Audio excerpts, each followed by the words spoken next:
Hello everybody and welcome to Encounter Roleplay. My name is Will, I'm a D&D sex icon. We're back today for another episode of Kult, Divinity Lost, and it's been a couple of weeks, so we're going to go around the cast and crew, remind ourselves of who we are and who we're going to be playing today. Let's start with Charlie. Charlie, how you doing today? Hi, Will. I am doing good. I am very excited to have wrestled my PC back from Windows updates and to get back playing the wonderful Kult Divinity Lost. It's a hefty book. Go check it out. It's really cool. And I'm going to be playing Jolene, the doll, who is in a spot of bother. A tiny bit of bother. I'm sure it'll be fine. I didn't have flashbacks to the Khal Drogo blood magic scene or anything. There only may or may not be sacrifices about to be made. Who knows? Little bit. Speaking of sacrifices, no doubt someone who'll be committing them. Lindy, how you doing today? You're muted? You're muted. I got Audacity up, but I forgot to unmute myself here, so I'll just say it again. I've never sacrificed anything in my life, especially in tabletop RPGs. So, it'll be fine. I'm just hiding in a closet with my boyfriend right now, Cassie Sue or Cassandra Suzanne Price, and just, waiting for a monster to eat Jolene, so, I can stop, worrying about all this. Soon it will all be over, and everything will be better again. Well, Tom, how you doing today? I'm hot, I'm warm. You know the Wicked Witch from The Wizard of Oz? I'm like her, has just been hit by water. It's just like, I'm just melting. It's grim. It's grim. But I've got a fan there, I've got windows open, and it's done nothing. So, this is going to be fun. But I'm excited to be here again. I'm excited to carry on with Thomas and Kult and see what kind of horror is going to befall us. Absolutely. Fantastic. And, of course, we have Pruitt with us today. Pruitt, how's it going, my friend? Hey, Tom, I'm doing great, but Tom, quick note, dealing with the heat there. Windows isn't working. You always switch to Linux. Always remember that. So I can't wait to get back to this. It's been 2 weeks. I remember we were setting a trap and we couldn't interact until shit went nuts. And so I think Percival was going to try to maybe talk Cassie into a little 7 minutes in heaven before the monster shows up. But I think that's where we left off, at least for him. That's all he can remember. Yeah, that's your working memory, yeah. Yeah. So anyway, I can't wait to get back to this. Playing Percival Randolph Stewart III. By the way, I rolled a 10, so I get one question this session from my bound entity. And I can't wait to see how many of us die. And by the way, I bought my reflexes, just so you know. Nice. That may come in handy momentarily. And for you to roll with the 15 months, and Tom with a 36-month streak. Oh my lord, it's been so long, Tom. How long is that? That's 12. Oh my god, it's 3 years. It's a long time, man. Too long. 3 years. Too long. So yeah, it's 3 years, and that's when I subbed. But I knew you about half a year before you got the sub button or something like that, wasn't it? Oh, yeah, maybe about half a year. Yeah. Too long. Time passes. I hit 19 months on Monday, and I was like, "Where did that life go?" I ask myself that every single month. Every waking moment. Yeah. It only Time flies when you're running from Eldritch Horrors together, PFODs has been following since 2012. That sounds right. Back when I was streaming when I was 12 years old. Sam, how you doing today, my friend? Oh, doing great. Actually found out that we are nominated for Best Interior Art for Invisible Zone for any. That's good. Boom. Yeah. I'll be playing Vincent Helsebeck, who currently is warmly stuck in a closet with my good friend Paul Thomas. And his sock puppet. And his sounds like a plan. Sock puppet. It's definite emphasis on EO. It's it's a lot right now for these guys. They're in quite the situation. And it's been 2 weeks, so we've had long enough to forget the very intricate plan which we've laid together as a party. So this can only go one way. So I'll remind you guys of a couple of things before we get started today. The first of which is, of course, we're sponsored here by The Spy Game. If you want to check it out, it is on Kickstarter right about now. And if I can post anything on Twitch chat, thanks Twitch. You can go and check it out on Kickstarter. They're close to the 7K mark, so this day one. Killing it on Kickstarter, and we're playing it just Monday, the other day, and it's really, really good fun. So check it out there. It's a 5Es, so if you know your D&Ds, you can just slip right into it. What else? Of course, our regular sponsors include FancyGrounds.com, our virtual tabletop of choice, which we're using today for the maps and tokens, images, roles that you'll see. You can download it for free on Steam or via our website, FancyGrounds.com.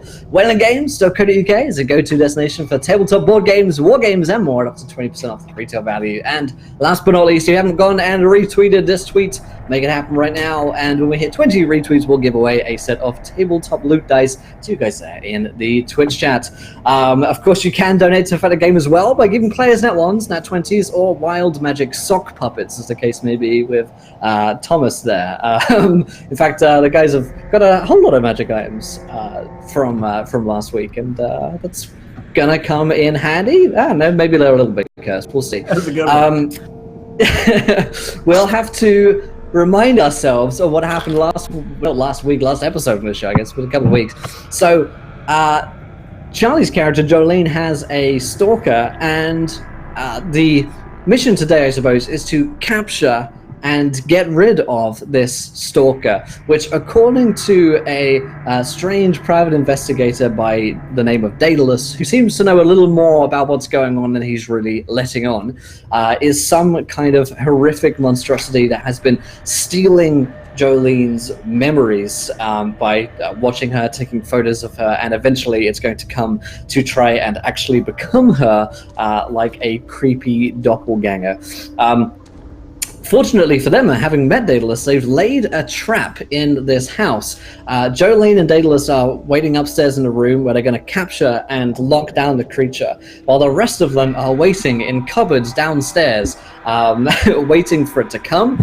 And when they hear it come, they're going to wait for it to go upstairs into the room, and then they're going to hold shut the door and make sure that it can't get out and escape. This plan, I really can't emphasize exactly how flawless and well thought out this plan has been, and how well executed this is going to be. So with these guys, they really are professionals.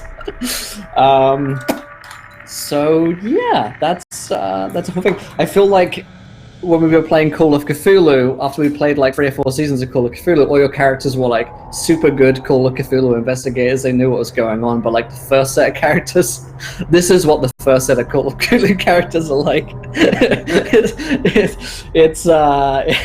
It's gonna go one of 2 ways. Let's say that much.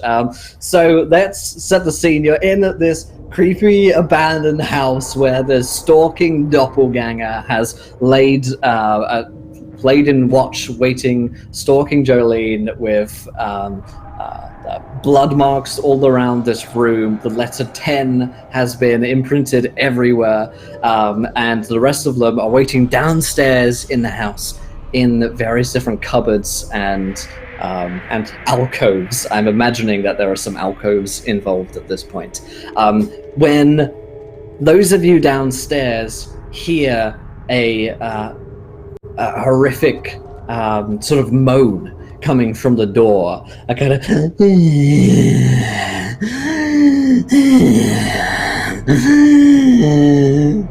a real wheezing like an old bag with air being blown in and out of it. What door? The front door? The front door. Okay, that's so good, because if we heard that from upstairs where Jolene is, I'd be worried. Yeah, first Right you look now- at Cass, you're like, is that you? No. Okay, never mind. Yeah, right now that's what you can hear, and it does seem to be coming from the door. And then, as just give Lindy a second. Is there something you'd like to share with the class, Lindy? We'll wait. No, I'm good. Oh my god. You hear at the door, the moaning going from the door, like kind of heavy breathing of a wheezing bag, and then you hear the lock of the door crack, and that little kind of as the door swings open. You hear a footstep, which almost seems and sounds to be wet, as though someone were stepping with a boot onto a wet and muddy floor, but you've seen the floor and there's a carpet there, so there shouldn't be anything which is making this sort of almost glue-like sound coming from the door. And then you hear the door swing shut again with a... There's a moment of silence, and then all you can hear is this wheezing with a and a as the creature moves.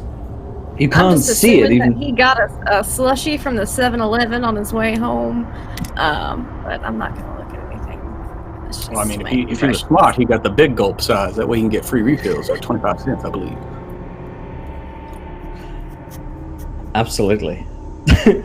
As you hear it at the door, you guys are sort of in the lounge area, the cupboards and cabinets hiding in here, and you hear the sound coming closer towards you. Rather than headed immediately upstairs as you had initially planned, the creature seems to be moving closer into the lounge with a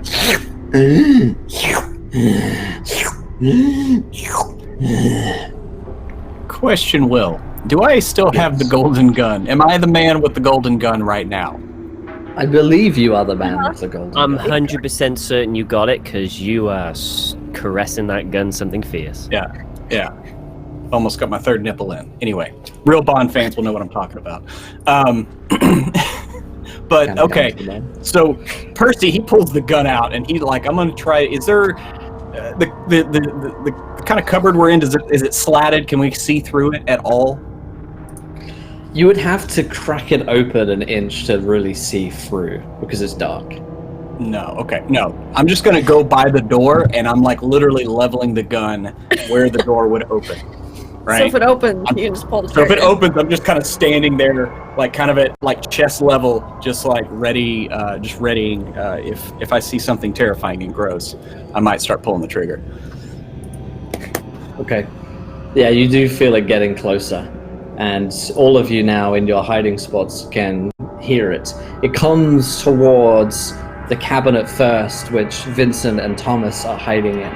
And it's almost as though it's tasting the air with a and stops a couple of inches in front of the cabinet that you two are in. Is there anything in the cabinet that I can grab as a weapon?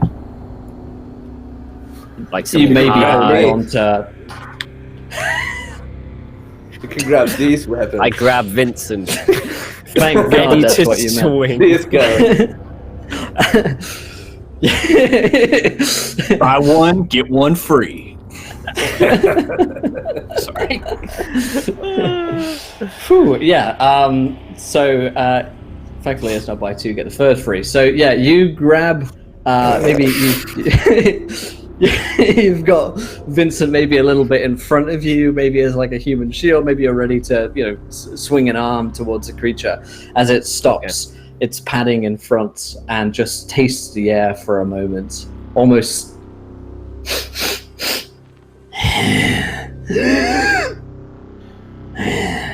And then it turns, and this time it moves over towards the other cabinet in which Cassandra and Percival are at, maybe just an inch before. You can't see through the cracks, but you can smell the creature now. It smells damp, almost like sewage or rotten, fetid water.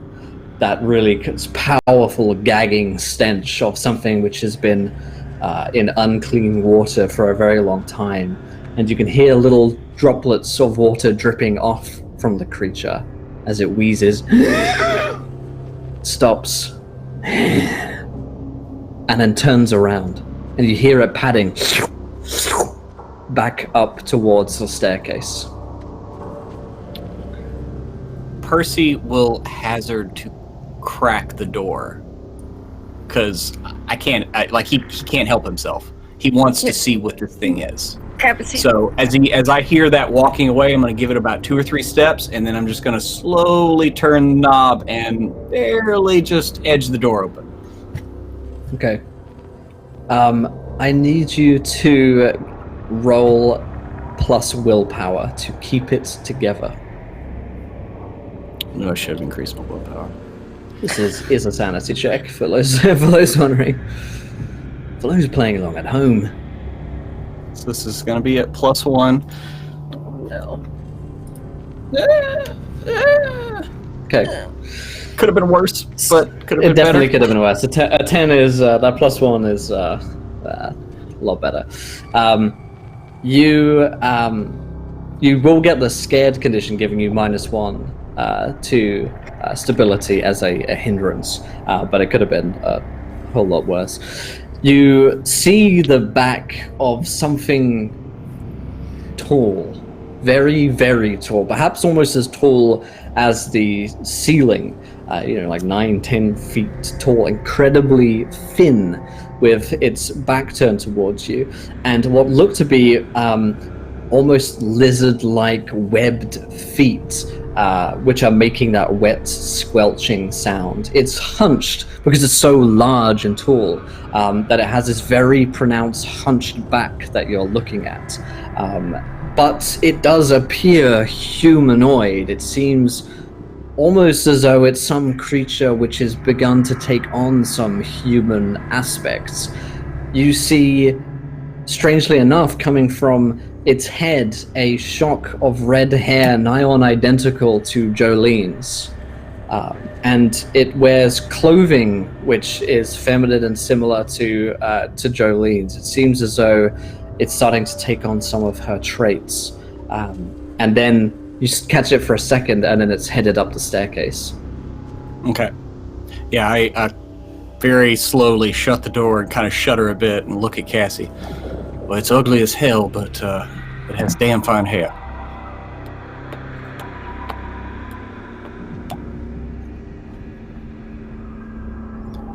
Shh, honey, I know we're supposed to be quiet, but I can't understand you.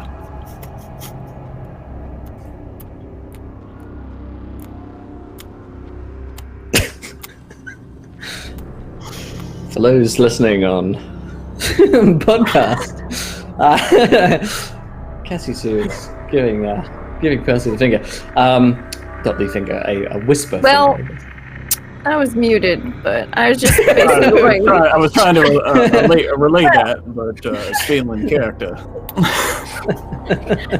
I wasn't muted for the podcast. You're usually quite more vocal than this in the closet, honey. What's the scare? Sorry, I just don't want to come out. So that Please thing was don't, honey. It'll be terrifying. the end of our relationship. She just puts a finger on his lips, just shush him. Just It's quite scary. That's all I want. Can you tell we haven't done this for a few weeks? I mean, Yeah, it seems like- we got Yeah. the giggles again. I missed you guys. yeah. Meanwhile, as you guys are downstairs and you wait for the creature to head upstairs, and you hear it sort of squelching up the staircase, Jolene is in the room with Daedalus, who's got an ear to the door and turns towards you and says, "Whatever you do, just stay at the back of the room and try not to look." What happens if I look? It wouldn't be good. Maybe turn around. It's coming.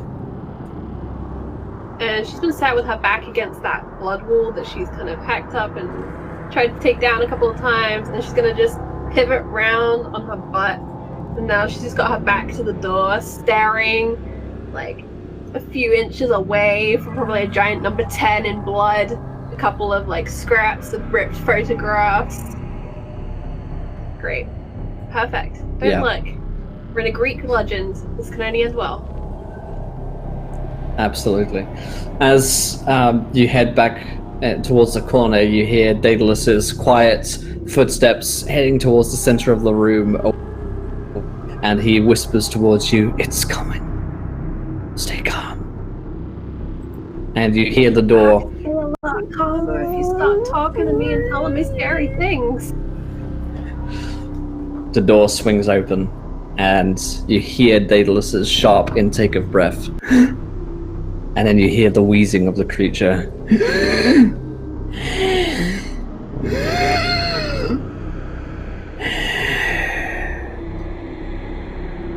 And Daedalus says, "Don't move a muscle." Downstairs, what's happening?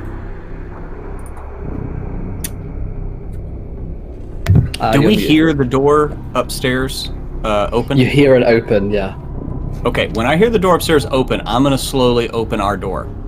And I'm going to start ninja walking, just like light stepping towards the stairs. Cassie's gonna say, "We should count to 10 first, because it's gonna take a second. It's gonna take a second for it to do that, so we should just count to 10. So just kind of... I'm counting to 10 while I'm walking slow. You gotta stand still, you count to 10, and then you start walking. Get the other two. Where did they hide? Well, don't go on with that until I get the other two. I think they're in another closet together. We just... Alright, I'll just wait here. Okay. And I'll go open another cabinet. Vincent's going to slowly open. There's a slapstick moment where you try like all of the cabinets, and then they're like in the kitchen cabinet above the fridge. Like, how did they get up there? Vincent's going to slowly open the cabinet and look around and probably see Cassie and Percy. Yeah, probably. And he's going to turn around and whisper to Thomas. Thomas. Yeah. In case shit hits the fan, I got this rock that can pacify spirits. Okay. Okay. Do you want to keep it? You want to whisper now? Okay. All right. Yeah. All right. So, Okay. Yeah. If I go down, you take the thing and hit that monster, okay? And this is the rock that actually Dr. Sophia gave me. Right. Okay. I'll do that. Yeah. All right. All right. Okay. We're going to slowly move, I assume, towards the locked door. Okay. So, Cassie, you see Vincent and Thomas coming out. They seem to be discussing in whispered, hushed tones this crystal. I think Percy's still in the cupboard right now. Percy? Maybe. No, Percy's crapped out and he's been tiptoeing. He's crapped out as well? Okay. Okay. I Okay. went to the base of the stairs. I'm waiting at the base of the stairs right now. Okay. While she went to go look for them. Mm-hmm. Okay, then I need everybody to roll me plus coolness to creep ever so quietly. Except from Jolene. I need Jolene to roll me a plus willpower.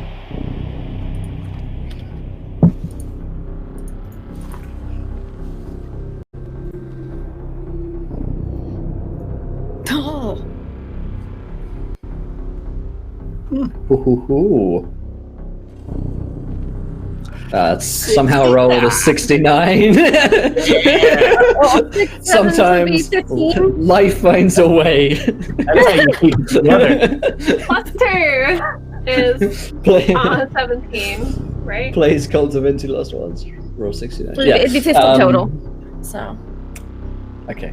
Yeah, 15. Right. Get a room. Yeah, which is good. So everybody, I think, did very well on that roll. Percy got a 12 for the roll plus cool. Yeah, I got a 12. Okay, yeah, you do it, but you hesitate or delayed. Okay, let me read this. It's 69. Jim. You do hesitate did tell me to count to over 10. So. I did. That's true. Yeah. Maybe Slowly. Percy's just a little late coming out of the cupboard. With People count slower. So. You're counting the Mississippis twice. So, Well, we are from Mississippi, so. exactly. So the group of you creep up the staircase, and it's one of those staircases where you don't know which stair is going to be really creaky, and some of them are like really, really creaky. So you try and like test them out a little bit and try and put your pressure on it as you're coming up, and you hear the door above you, and you can see a little light coming from it.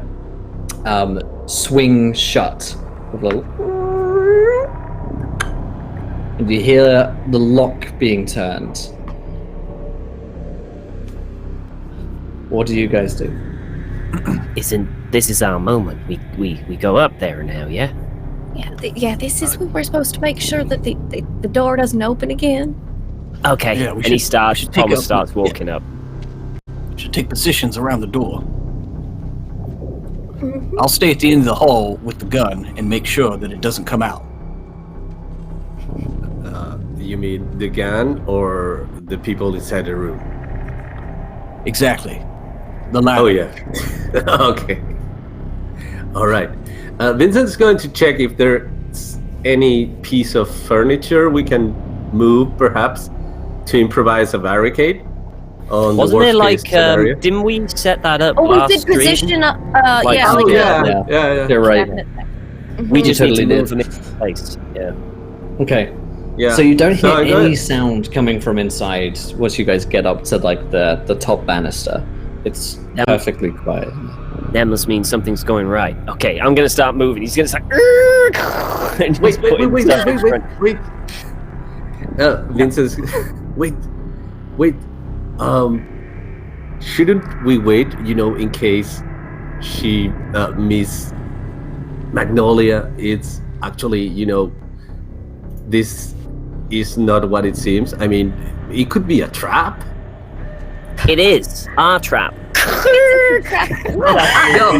Great, Thomas. I mean, That's in case exactly Miss- what it Miss is. Magnolia needs rescued or something. Well, No, I the thing we should be Good place. I well, the believe thing we it. should be concerned with is what if it duplicates her? So if she does come walking out of that room, it might not be her. Exactly. I mean, how close of a copy was it? Well, when he was making his way up the stairs, he had her fashion pretty well down, although it was ill-fitting, but the hair was a dead knockout. I almost forgot for a second. Thankfully, Cassie was there to remind me of my promises. Oh, wait a second. Don't you, Miss Cassie, had the ability to read auras and see if there's... I do have the ability to read auras, so I So, think I might be able to tell if it's not her, potentially. well, there you go. The power of love, Mr. Percy. We'll see, but we'd have to be It's a able to make curious sure thing that, for sure. that So it are we goes off blocking according this to plan. door or not? We are blocking the door, Mr. Thank you. Thomas. Yeah, I'm he blocking moves, the door. he moves it, this thing in front of him and starts barricading the door. Yeah, I guess you're trying to do this somewhat quietly, Thomas. No. You're trying to just. How can I Throw it move? in No, front. this is heavy stuff. I'm just, the pretense of Well, silence. there's has like gone out there's the like window. there's like throwing furniture, and then there's like dragging furniture. Well, he's Yeah. dragging. He's dragging. Yeah. Okay. It's gonna make some fucking noise, but yeah. Yeah. He's, no. I'll try to help drag it because I'm used to moving antiques, so I'm pretty good about moving things carefully. So I'll help Thomas Okay. And I'm covering him with the gun. trap the thing inside the door with Jolene. Okay. You close the seal off the door, still not hearing anything from inside, and wait a couple of moments. You don't hear anything coming from inside. So now we wait. We just wait. It must be going well. I think I that's can't- the I- best. Is there a keyhole? So one of you should listen at the door or something, right? Oh yeah, because I kind of expected, this sort of ritual or whatever to be quite noisy, with like screams. Oh and- no, Happy, it's happy. noisy. They can be quite quiet sometimes. Like you don't even know they're going on until it's too late. Oh boy.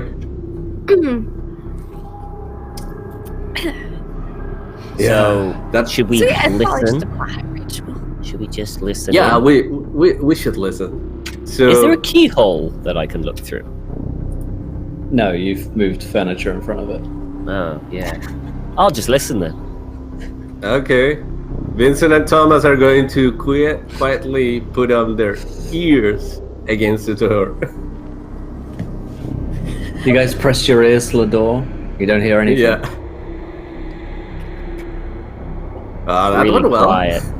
I mean, it's a big door. Mhm. I say we wait. The guy I'm down inside, for that. he knew what he was doing. I trusted Seems him. very competent. So yeah, so I think, and he said not to go in there. Under no circumstances do we let this Correct. thing out. That's exactly what he said. We should listen to what the nice man said, Thomas. Mm-hmm. Well, he did say that not to let the thing out, not to go. Oh, he mean, said No, not to be in I'm the room. pretty sure he Yeah, said he didn't okay, want us in the okay. room. Yeah. Yeah. Okay. We're just gonna sit okay, right here. okay. Now, Sit Sure. right So, I certainly hope this isn't one of those cases where he's just like some kind of powerful being and he was the stalker and he just brought that thing through to scare us. And now he's I in don't there know. assimilating her Oh, as I we don't speak. think that was the case at all. He seemed No. very trustworthy. Probably not. I remember using that special ability to see if he meant Jolene Yes, harm. you And did. He's, And it's not a Christmas genuine. episode, so he's probably No. not a cyborg. So, That is true. so Thomas is pretty confident in this. He's pretty. seems like we Sleep. got a lot of time to kill now. So, anybody watch that soccer game last night? Oh, I don't watch television. That's how the devil communicates. I'm not quite sure what you're talking about, my man. So, how's the weather? I don't know. It's like midnight. It's better down in Florida. It's getting a little hot now. So we'll cut to inside, leaving this conversation blissfully behind us, as no doubt it rages for another 30 minutes of awkward small talk.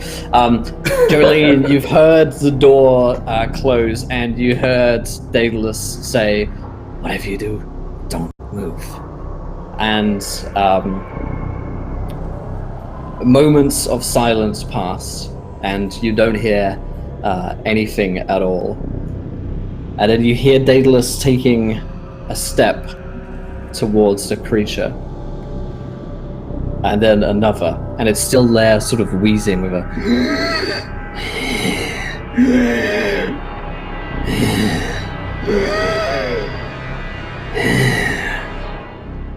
And Daedalus says, ever so slowly. And a moment passes, and then you alone, none of those outside, hear an inhuman shriek coming from the creature.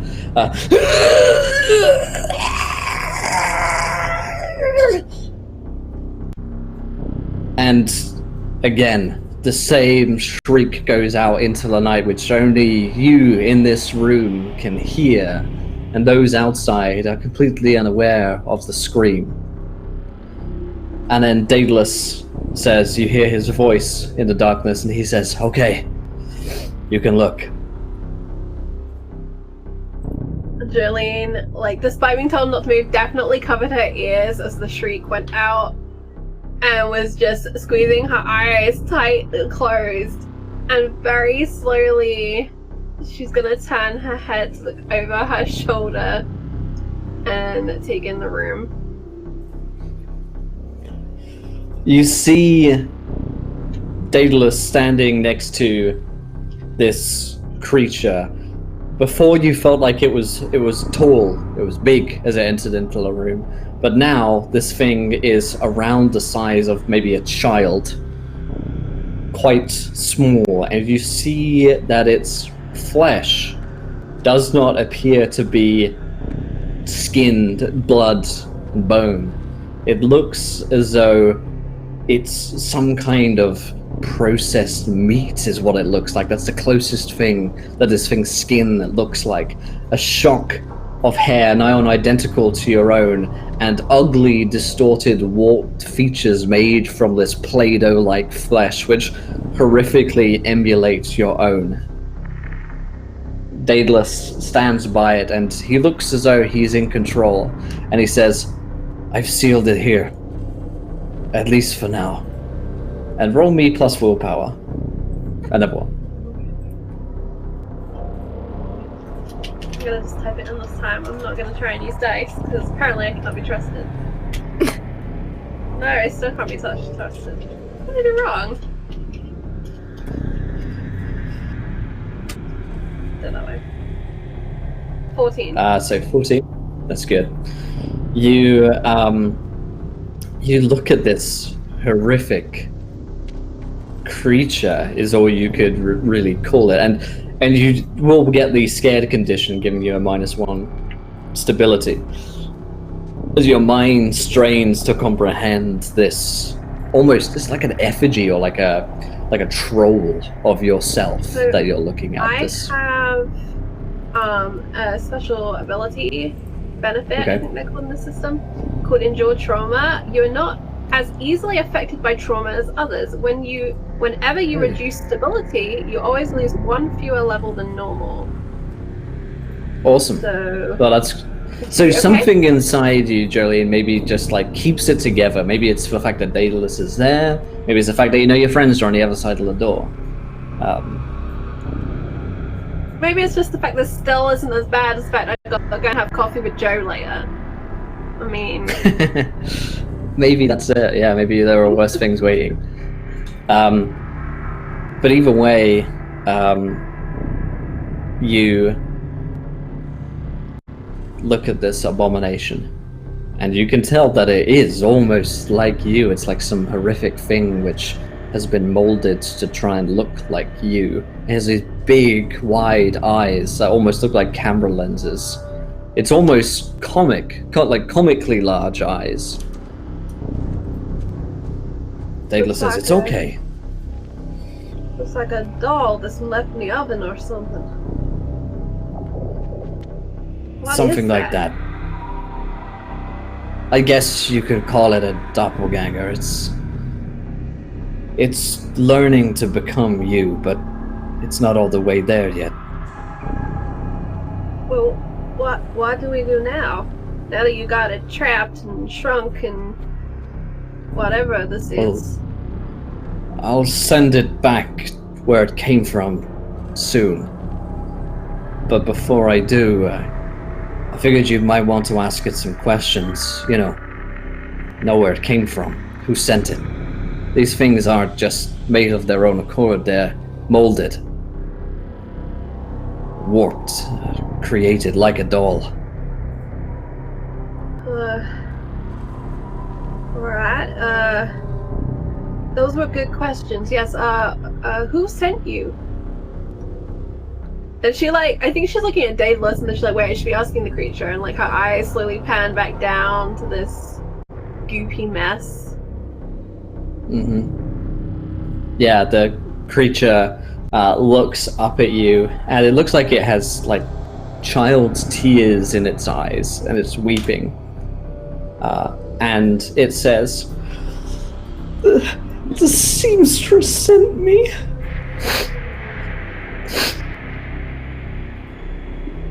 Her eyes dot back up to Daedalus, see if that registers any recognition on his face. There's a look in his eyes that tells you that means something to him. What? That's not good. What were you meant to do? I mean, once you were me, what was I meant to do?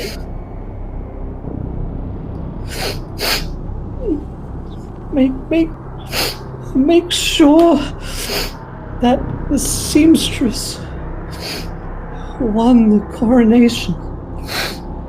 I'm sorry.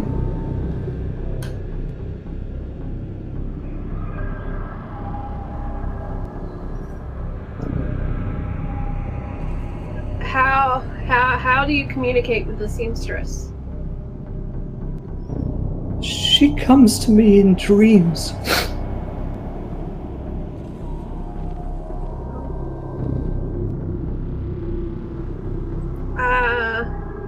Please let me go. All I've ever wanted is to be just like you. All I want to do is be you. Why would you want to be me? Because then she'll be happy. Then she'll love me again.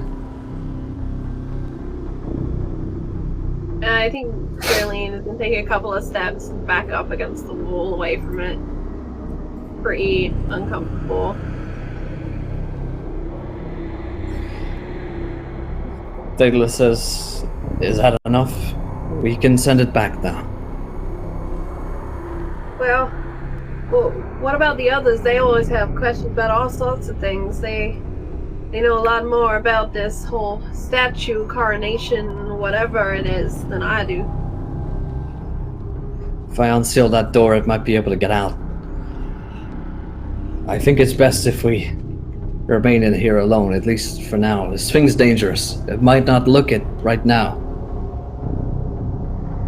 But that seamstress, I suspect, is our mutual friend with the trees, Miss Rita. Yeah, she's got something of a reputation for stitching people onto things, I think. Maybe you've seen some of her work.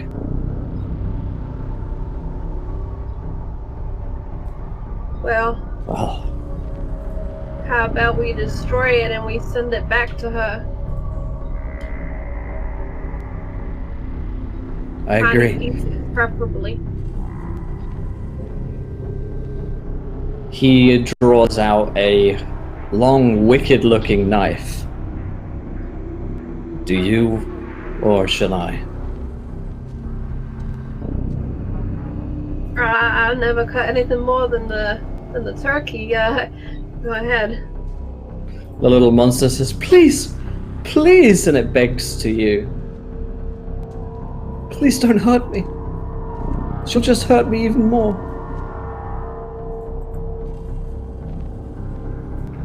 Don't listen to it. It's a monster.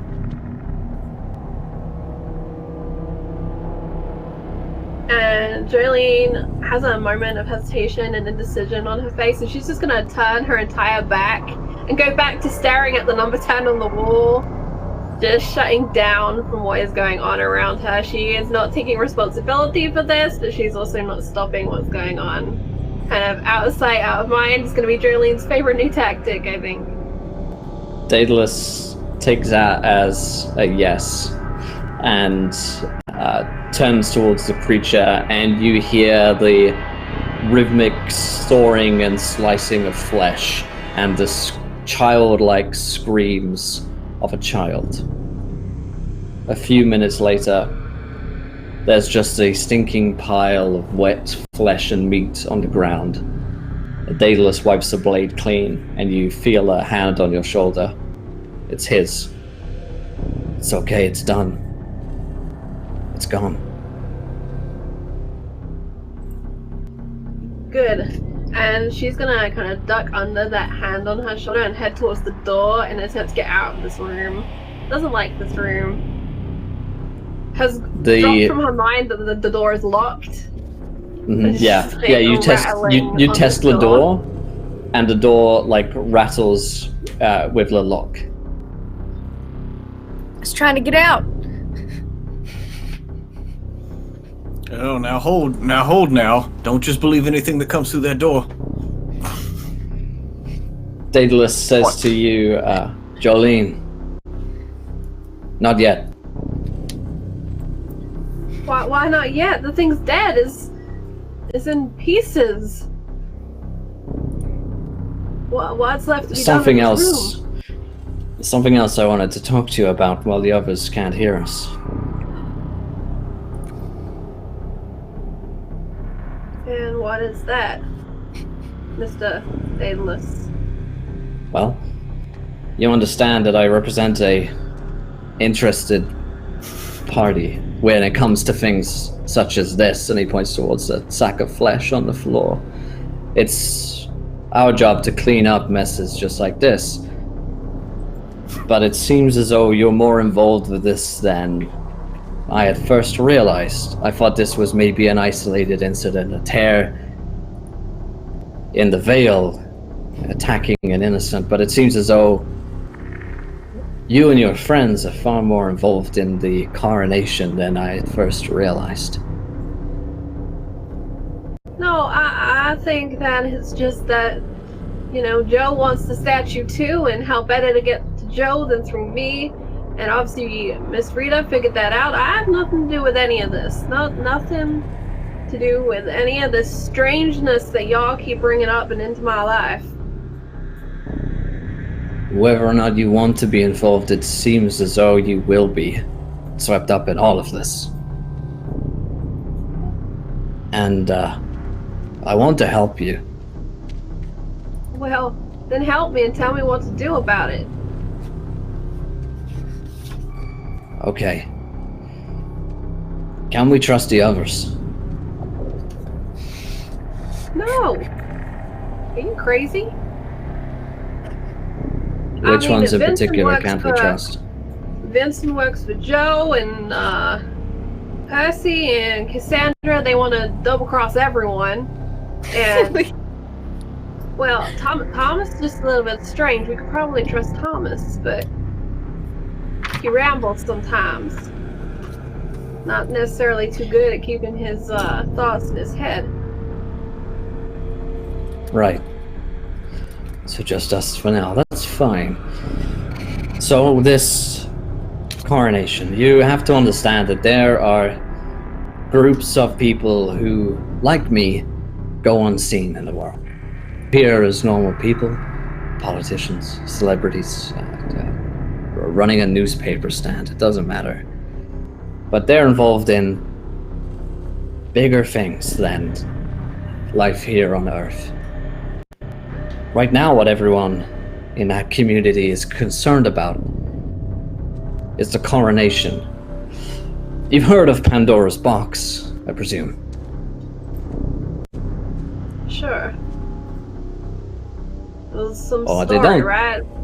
God Right. gave his daughter a box, told her not to open it, and of course she did, because who doesn't open the box, find out what's in it when you're told not to open it? Right, exactly. Now, what that story doesn't really go into detail on is what happened to Pandora after she opened the box. That's a story they don't tell. Now, Pandora, daughter to the gods, was a princess of sorts, and now that some of the older powers that be that were in place are gone, it's her turn to ascend to the throne. But a coronation is not complete without a part of this earth here as well, without someone at her side. And so she's been planning and scheming, and so have everyone else, to make sure that they are the ones that get to sit next to this queen of chaos and pain. My organization, we're not so fond on this queen coming to power. If anything, we'd like to stop her, because what they want, Jolene, what they want is this.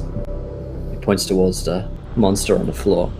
They want everyone to see this, because it's everywhere. And if you tear away, you pull away the curtain, and you can see in the stark light of day what this is, then, well, it would be the end times.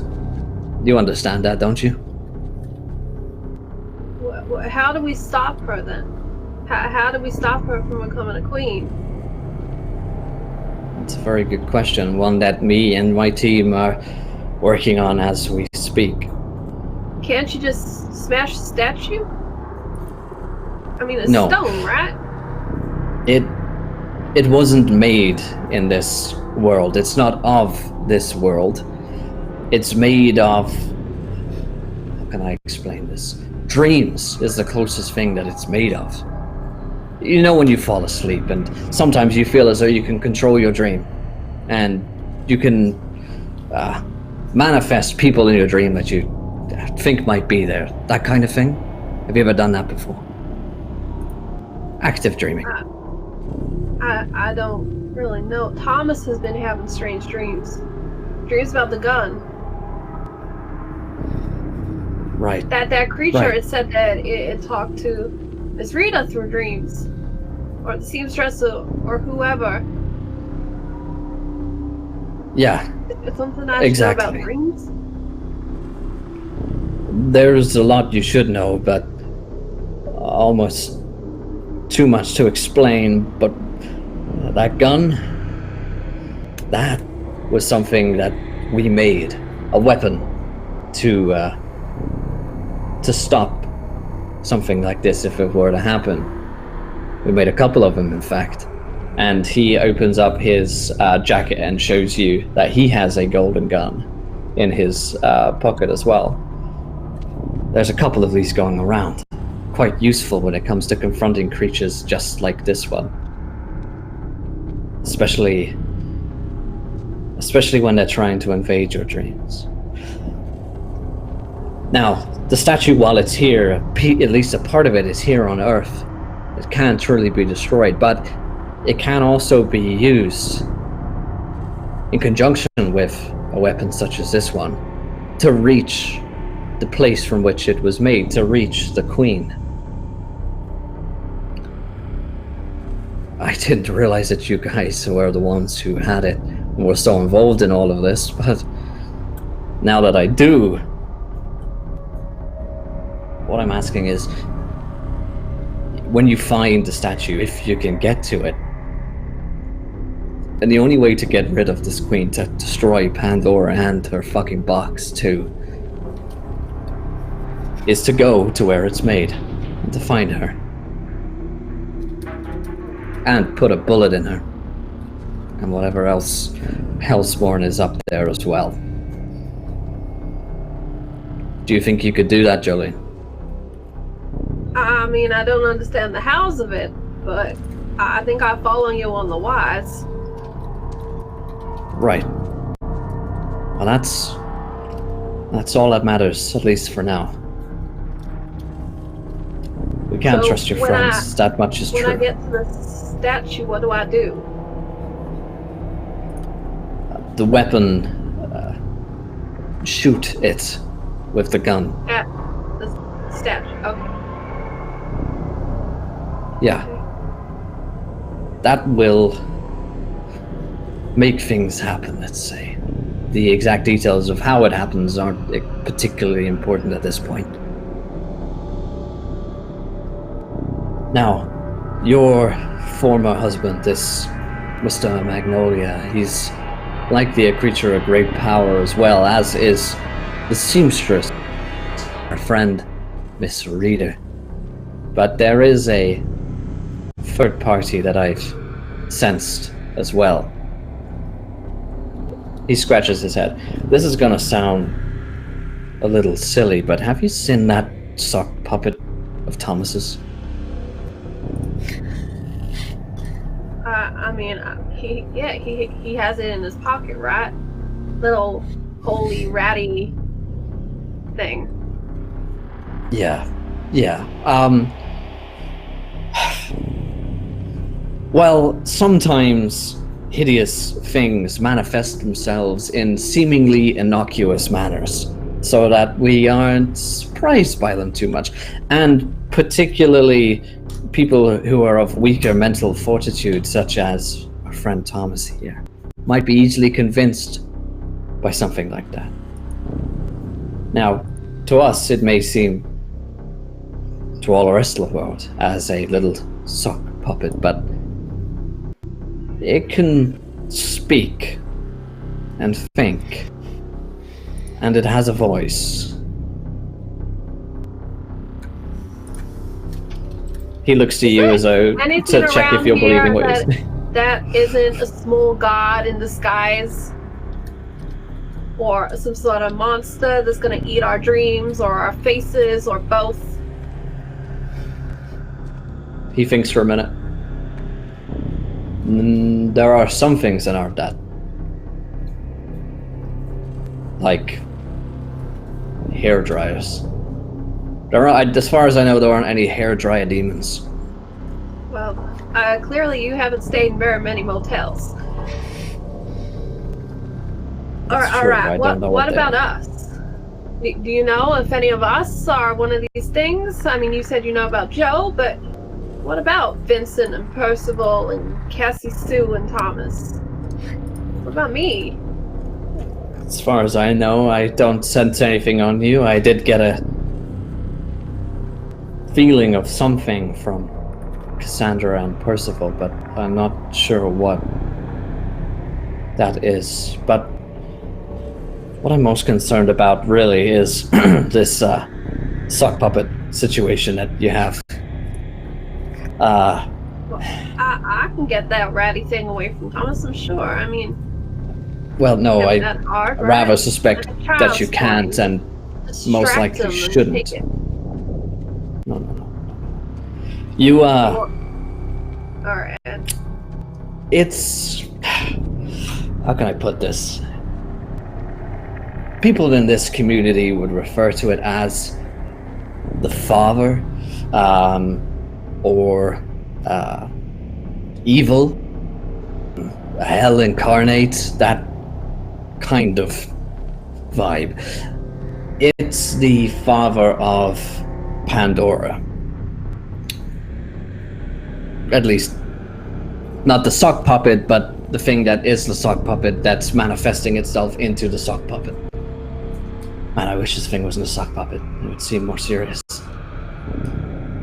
All right. What do I do about that problem? Just keep an eye on it and don't listen to it. Because it's a liar. It's the deceiver. And if it gets real creepy, do I shoot it with the gun too? Do I add that to my list of things to shoot with the gun? You know, I'm not sure what would happen if you did that. And I'm not Can sure I have it your would gun? be Because good. that would make this whole thing a lot easier. Because right now, I think Percy has our gun. I suppose. Yeah, you know what? Take it. He hands you the gun. Don't show the others. She looks down at her tiny outfit and tries to figure out where to hide this gun. And it goes in the only place she has, which is down in the boobs, and kind of rest it under, sort it out, baggy out the top. Yeah. He says, this thing, it's organizing the race, the coronation that's going to happen. It's got a vested interest in seeing someone on the throne. It doesn't necessarily care who, but it just wants to make sure that the plan goes well. It's working with Pandora. It's not good. So just make sure you're on the right side when it comes to it. And look out for Thomas too. Alright. If you need me, you have my phone number. If you call, I'll pick up straight away if you're in trouble. Other than that though, let's try and keep our interactions to a minimum. I don't want the puppet or any other players in this game to know that we're working together. You understand? If they did, it would put you in even more danger. Well, maybe we should make it seem like we're not real good friends when we walk out of here, because I have a feeling Thomas will be telling Mr. Fibbles all about this really dramatic thing that's just been going on. Yeah, you know what? I think I'll take the window. Good plan. I'll tell them you were fighting the thing and then you just vanished. Something I guess. happened. The I thing vanished with exploded it. and you vanished. Correct.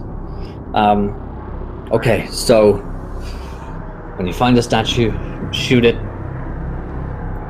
and I'll try and help you once we're through to the other side. Alright.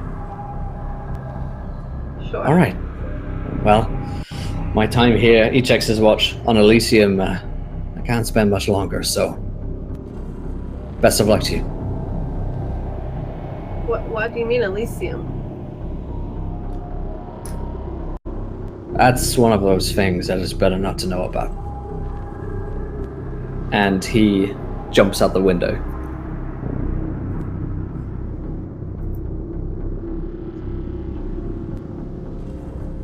She gives him like a couple of minutes, kind of get down and out, and she's gonna rattle on the door and say, "He's gone. He's just vanished, and the monster Trying to get out in." again. It's trying to get out. Be ready. Oh, don't worry, my dear. I have my gun leveled at the door. Nothing's coming out of there. Unless really until gonna let me Mr. lock What? it in Until here all Mr. What was his name? Until he can corroborate that she is not the doppelganger. We are not opening this door. We are not letting anything out. But she Yeah, just said that he disappeared. I'll be What back do in we like do? 20 minutes. I'm gonna let you guys play this one out. No, I'm kidding. So what? Well, She's gonna come close. that's- So the doppelganger ate Jolene and him. It got Yeah, both Daedalus. of them. How do we know yeah. that?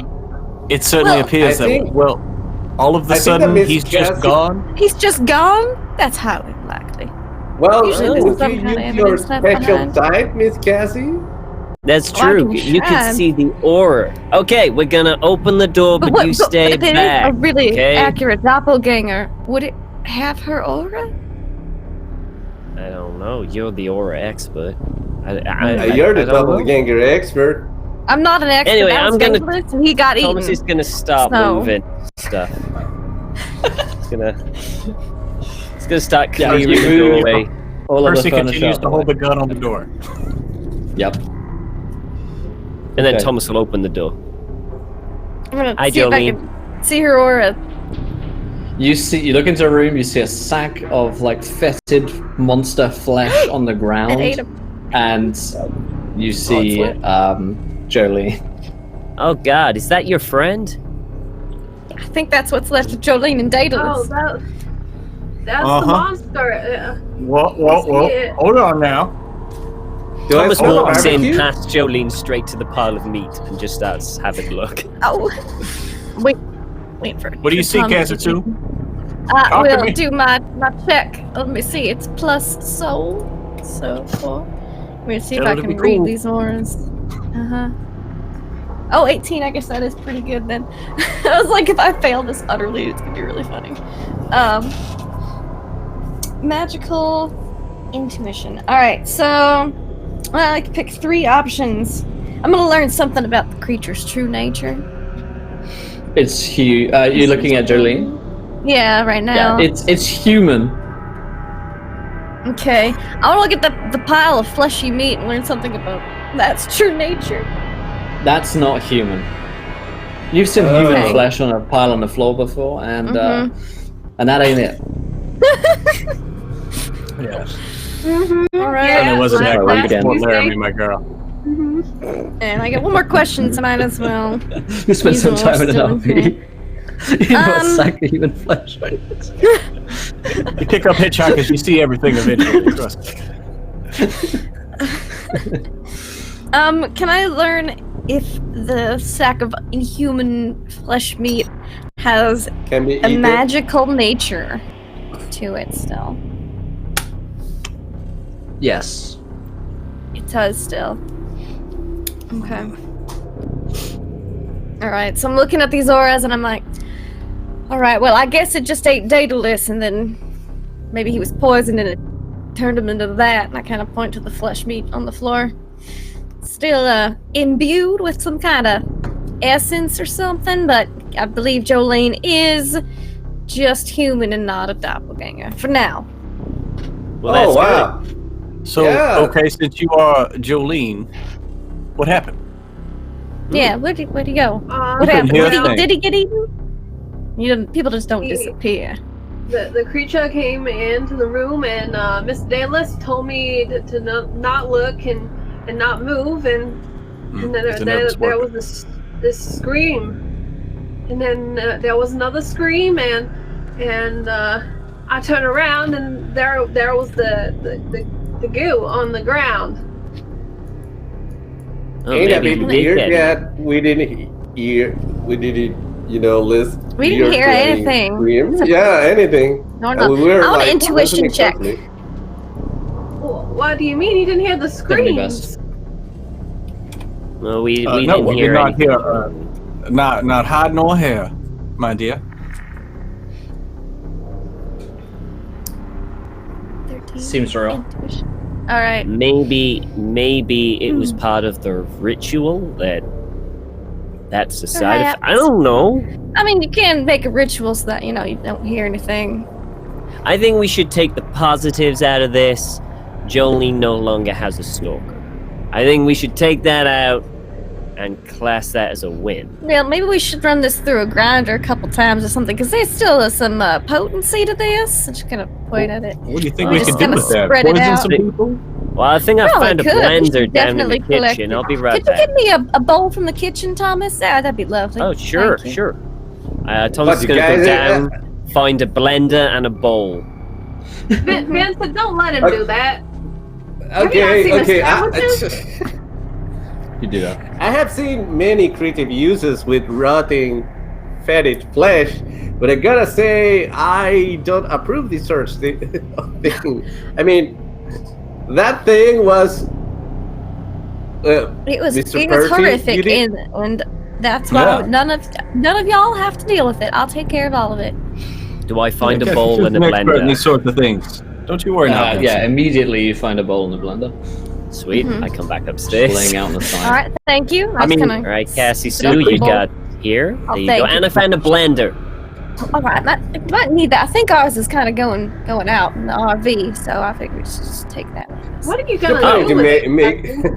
make it a I'm gonna make it. supernatural Don't smoothie. worry. I'm gonna take care of the disposal of Oh, this. I'm worried. That's some evil shit that you now got in a bowl. I'm gonna worry about what you're gonna do with it.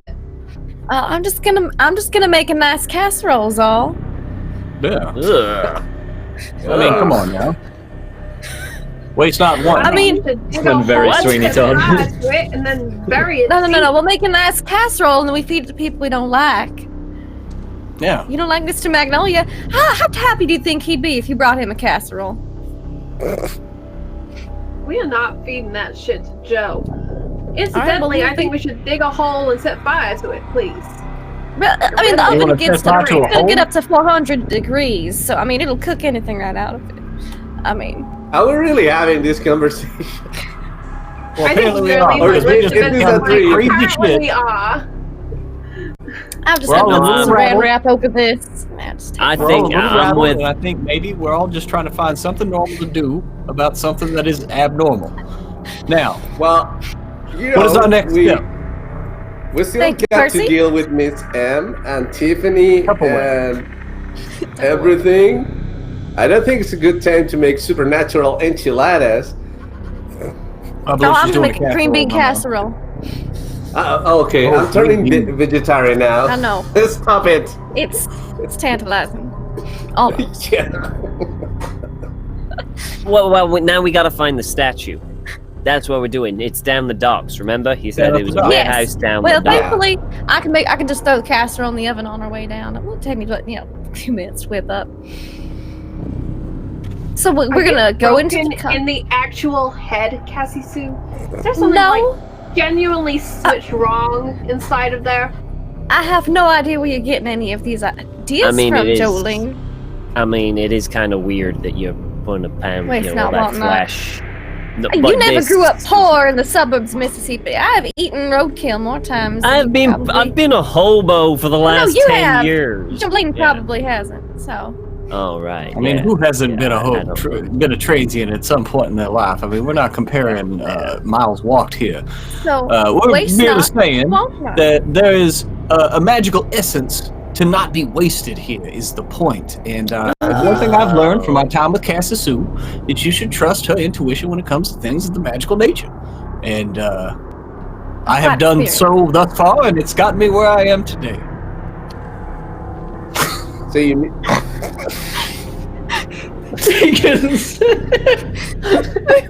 Couldn't keep it together. Thomas smiles. Well, Percival seems fine. There's two Okay, on the I'm nose. happy for her to have it. I'm happy for her to have it. I'm not going to feed it to any tell you adult. I mean, imitating life, imitating art. Yeah. I mean, let's be honest. I think Cassie Sue is the one who's had the most experience with this kind of stuff. So if anyone would know how to get rid of it or use it, it would be her. And if you haven't had Cassie Sue's roadkill stew, you haven't lived. Yeah, Bob probably won't be eating. I think I'd anything. rather You shouldn't eat this, no. It sounds like I She's might, confident. so...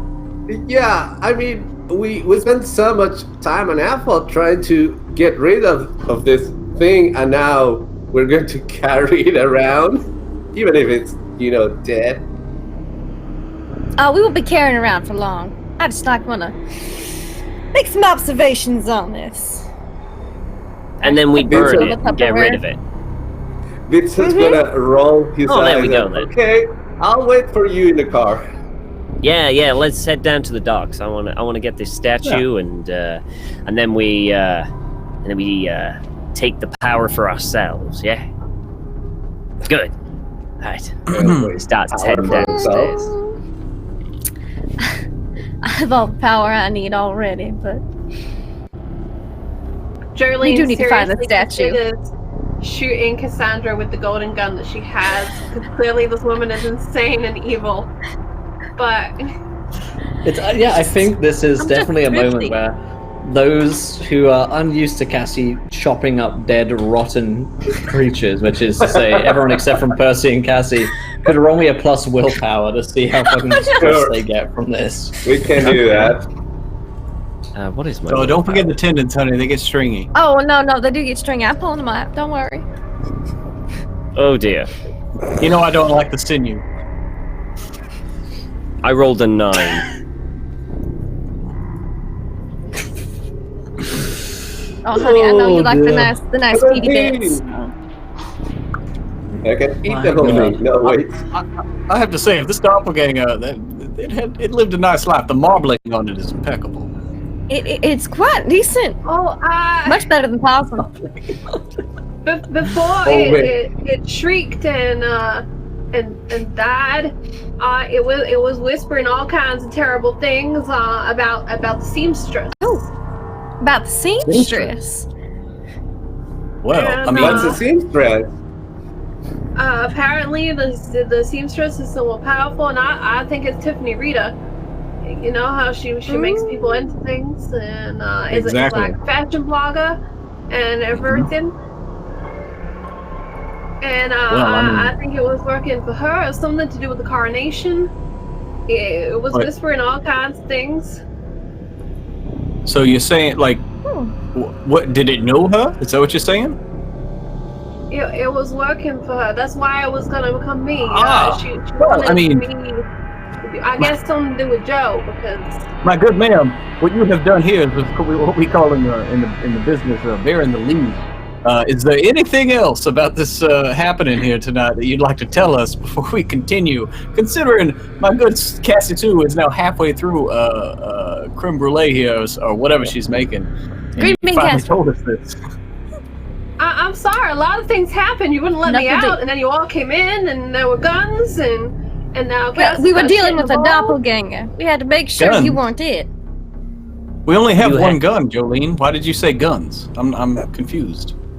I mean, any gun is more than one gun. It's a lot of gun.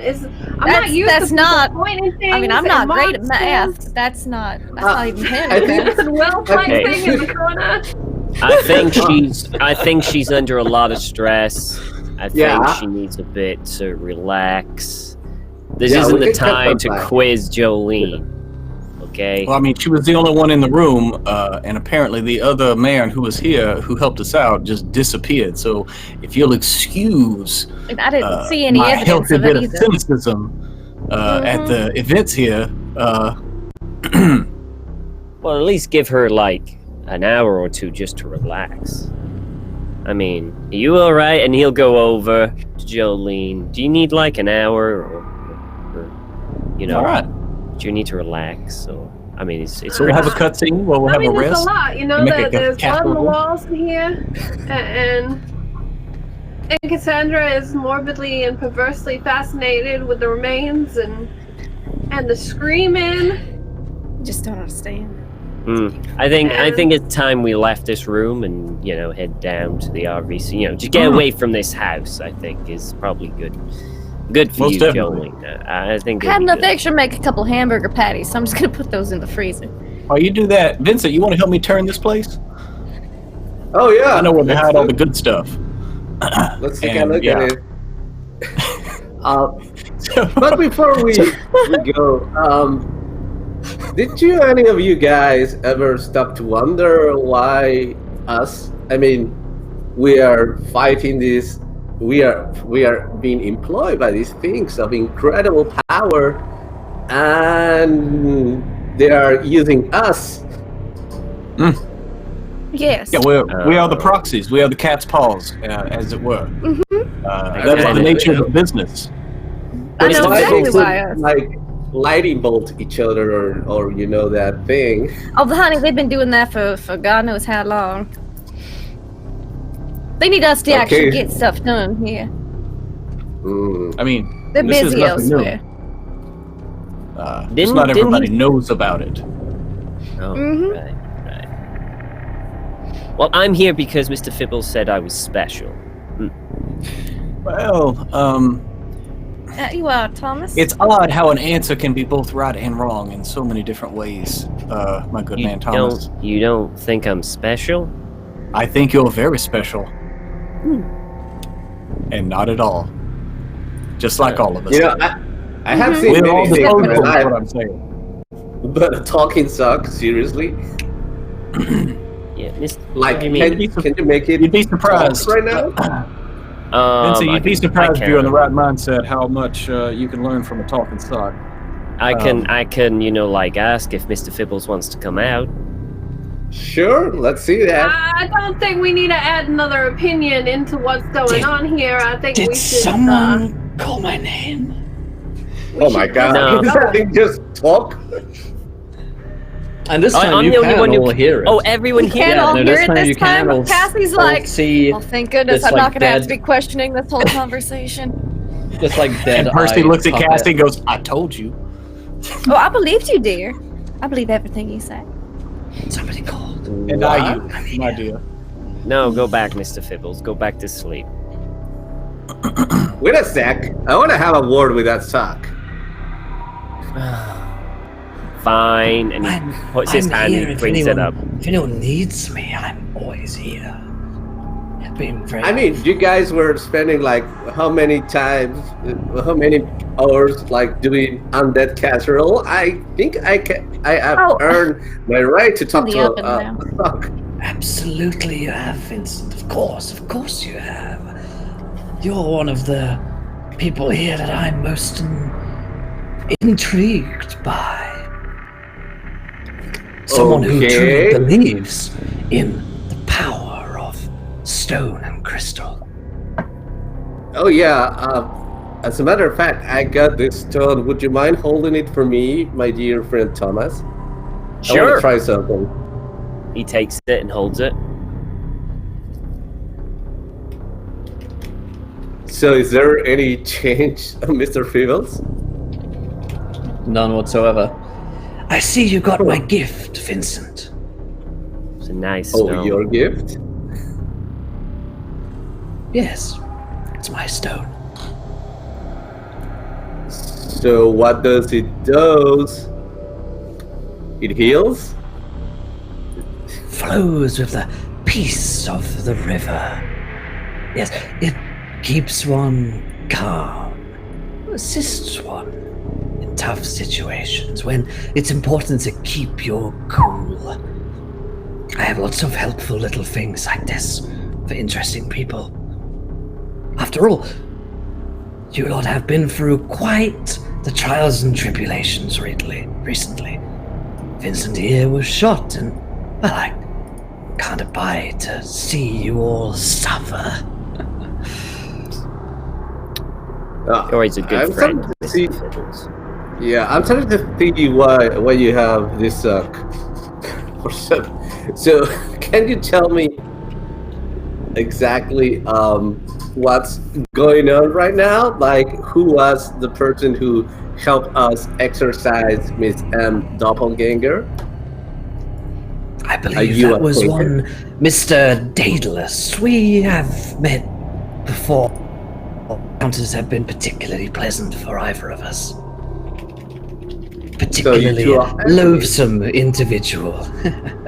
Oh, I wouldn't go so far as to recognize him as a real enemy, more of a nuisance, annoyance, a pest to be crushed under one's heel. So, Mr. Feebles, I assume you have an interest on the statue. So, why is that? What's I just so special? want about to the make statue? sure that the rules of the game are abided by. Nothing What wrong are with that. those rules? I'm something of a rules keeper, a referee in the race. Make sure that everyone's on the same playing field. I'm trying to keep things fair. After all, you're up against opponents far, far greater than you. And without me, you wouldn't have any tricks or toys whatsoever. What race are you speaking about? I'm speaking about the coronation. Coronation? What's Yeah. Well, it's like a Yes. marriage, isn't it? Like, right? You have to marry the what was her The name? swearing in of Her Majesty in this case. That's it. That's it.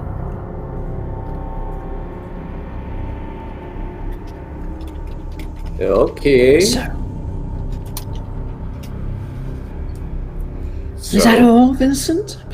Surely you have some deeper questions about the real truth that I could help answer. Of course. There must Of be some course I questions have. in those crystals you've been looking for. Yeah, actually, I have a couple questions for you. Like, what's keeping you all from, showing everybody the truth? Perfect question, Vincent. Well, the king is dead. Long live the king. You know that god fellow you're all so keen on here on Elysium? Well, I killed him. He died. Quite some time ago.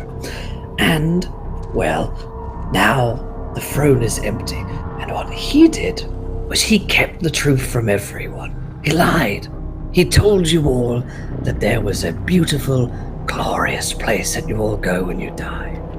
And he told you that everything was butterflies and roses. He lied to all of you. He was the great deceiver. But now with him gone, we need a new queen. We can't do that, however. We can't show everyone the truth without a queen powerful enough to bring it forth to the world. So right now, we're in something of a leadership contest, I suppose you could say. Nothing's really happening. There's a caretaker governor, and things are ticking along nicely, but there have been a few cracks in the old veil of late. More and more of them. But why did God wanted to hide this reality you speak of from Don't us? call him that, it's embarrassing. He lied to you. He was a deceiver. He wanted to keep all of the power to himself. Oh, the power, you mean that us finding out what reality is really... Yes, I mean, the truth. us, we have power? Vincent, do you believe that crystals have power? You know that they do. Yeah, of course, but they come from deep of the earth. Exactly. And they're shiny. As were we once, Vincent, or more accurately, were you. But this great deceiver stole the gift of the stars and the moon and the sun from you. He stole the spark of divinity from humanity and hid it away in his own kingdom.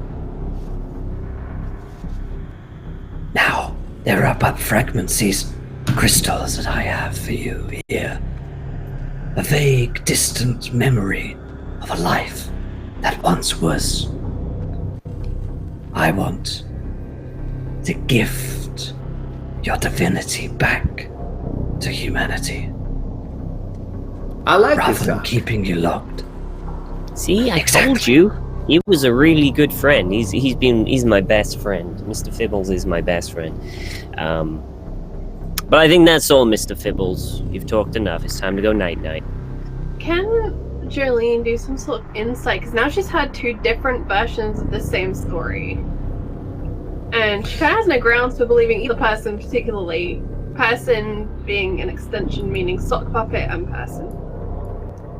But Yeah. It's no, not influence ever. It's reader person. So roll plus intuition. nope. Try that again. Flounder wants to give the stock the benefit of the doubt. Sub General Davis. 9 plus, you said intuition. Intuition. 1. 10. 10 total. You may ask one question to me. Okay. Does it seem likely that since Mr. Fibbles is now revealed to have a voice and is telling the story, that Jolene reads this as a confirmation that Daedalus was telling her the truth, or that she should continue to question who's believing this situation? So, the questions that you're allowed to ask are a little less complex than that.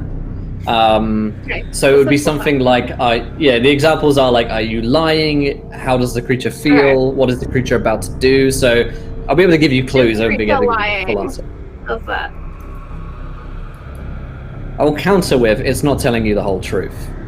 Let's go. That's a perfect GM answer, that is.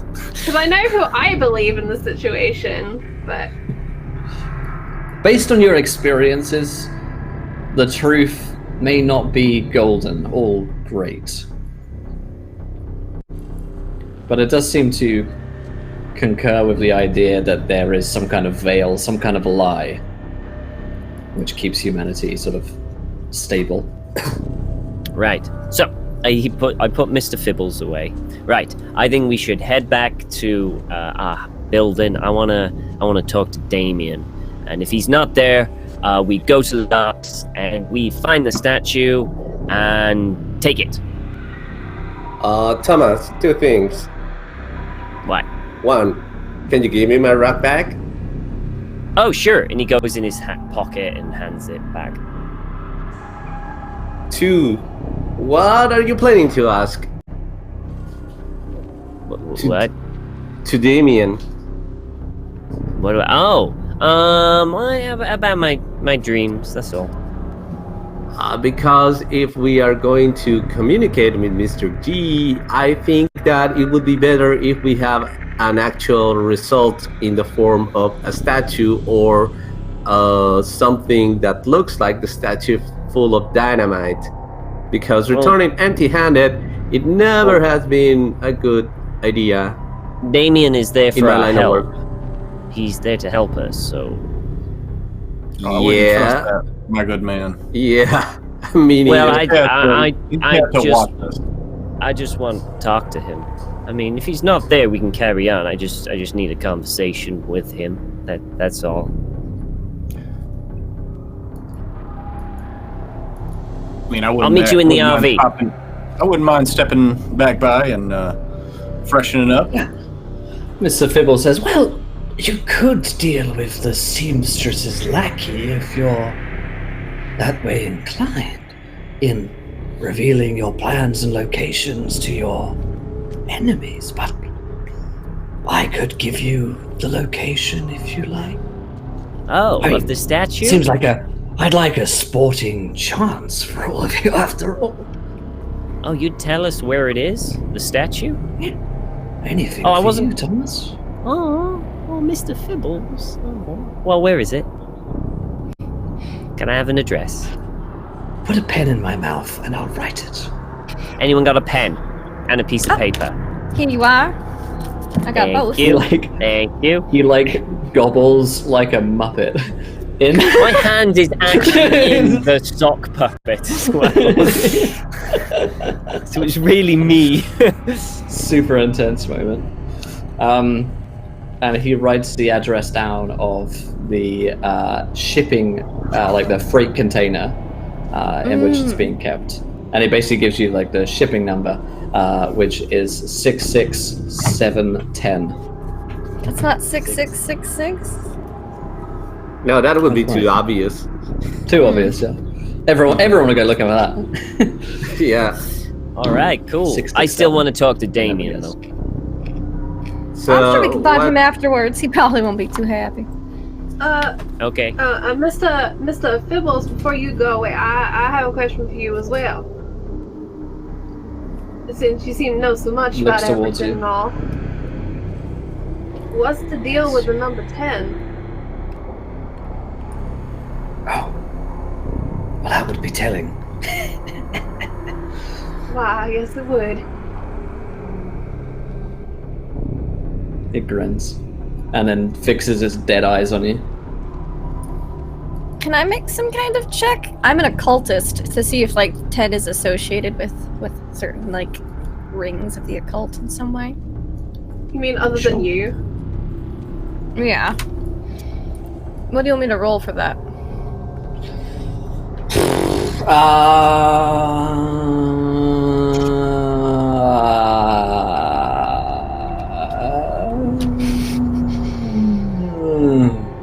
Plus reason. Reason? Okay. Yeah. Sure. Take another It's ride the sound I around. make. It's the sound I make when I scroll through a PDF. 10. You could ask me Which is one funny. question. Because About what I'm you're asking investigating. about 10 and I rolled a 10. You could ask me following like example questions. How can I find out more about what I'm investigating? What's my gut Okay. feeling about what I'm investigating? Is there anything weird about what I'm investigating? Are the examples?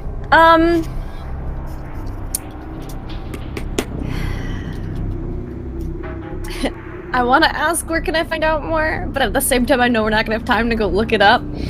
But Jolene's curious. So yeah, where can I find out more?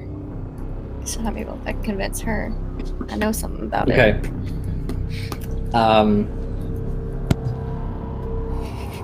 You get that sort of, it's like a sixth sense intuition that comes from the inheritor. Yeah. And the thought is then in your mind. And the answer is Mr. Magnolia. I think that Mr. Magnolia might know something about the number 10. Just You might Gut think that feeling. I couldn't possibly comment. But I already asked Joe about it. He said he didn't know anything. well, you might Well, he want could to lie. You don't ask think if he it. could have? You don't think he could have lied, do you? He leans lie back, from a- reaches out and just grabs the sock puppet and squeezes it real hard. Does that hurt my hand?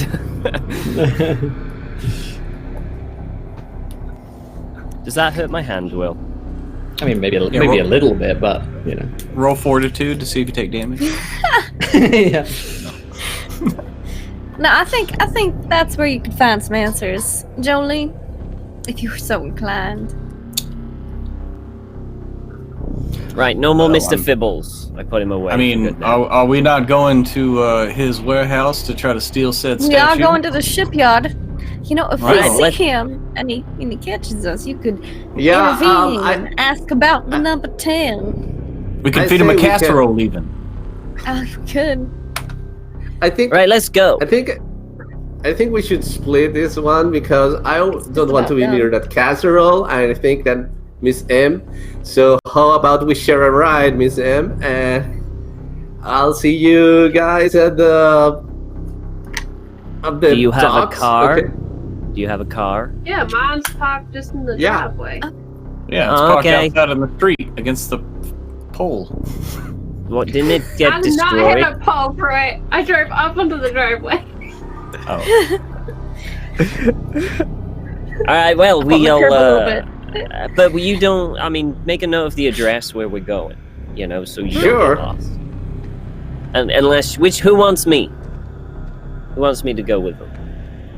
You Oh, can go you with can Percy go. back, Don't Tom. rush all at once, please. I can think go you to can the go meanwhile. with Percy and Cassie because you seem quite attracted to the idea of, you know, doing a undead smoothie out of the fetid pieces of flesh. You just pick out the crown. So no, yeah. no, I'm not. No, that's disgusting. No. Yeah. It's almost done. It'll be out of the oven shortly.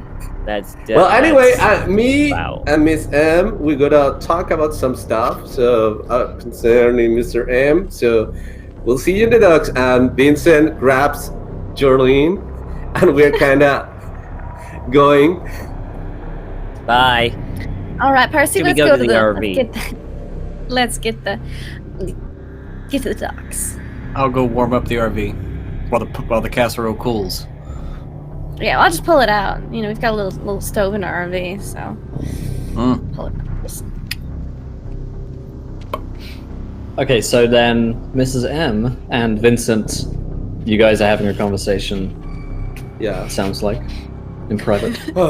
So, Miss Jordine, I don't like it. I don't trust anybody. I don't trust that socket. That sock. I mean, sorry, English. I don't trust that sock. I don't trust that TV hose. I don't trust Mr. M. Well, that's very wise of you, Vincent. And I don't like it trust either. that stock either.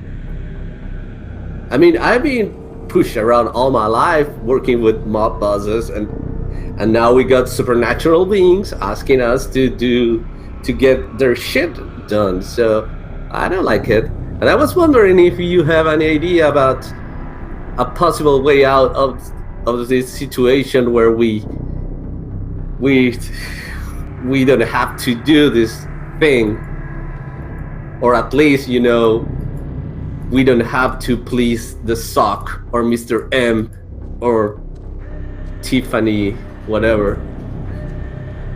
Well, could just drive in the opposite direction, of course. But I have feeling No. that would all catch up to us.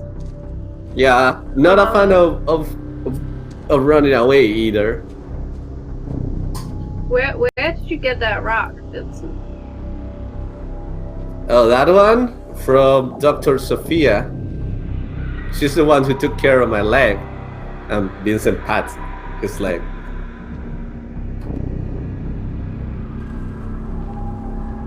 Could you keep a secret from me, Vincent, do you think? I think I can do that.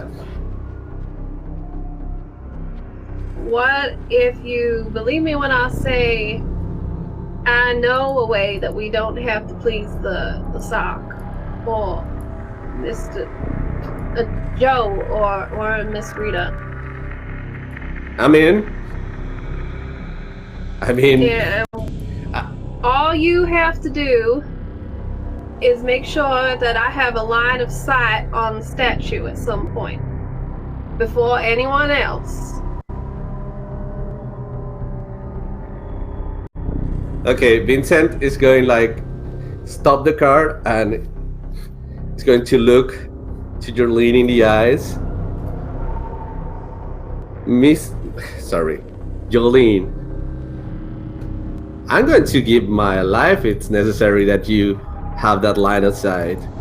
But you gotta promise me right now that you are telling me the truth and you're not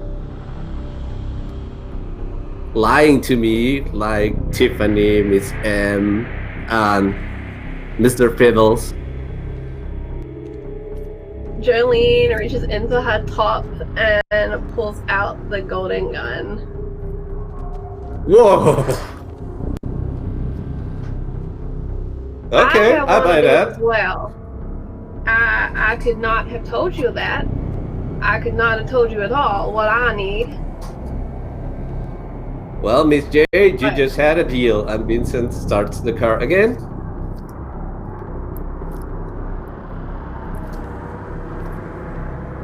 All right. And we drive And Julie's towards the gonna docks. go. into her clothing, which is in the back of this car. I imagine something that's like hooked up on the little hanger things above the windows in cars and stuff like that. Yeah, She's gonna kind of change a little bit so she can more easily have this gun accessible.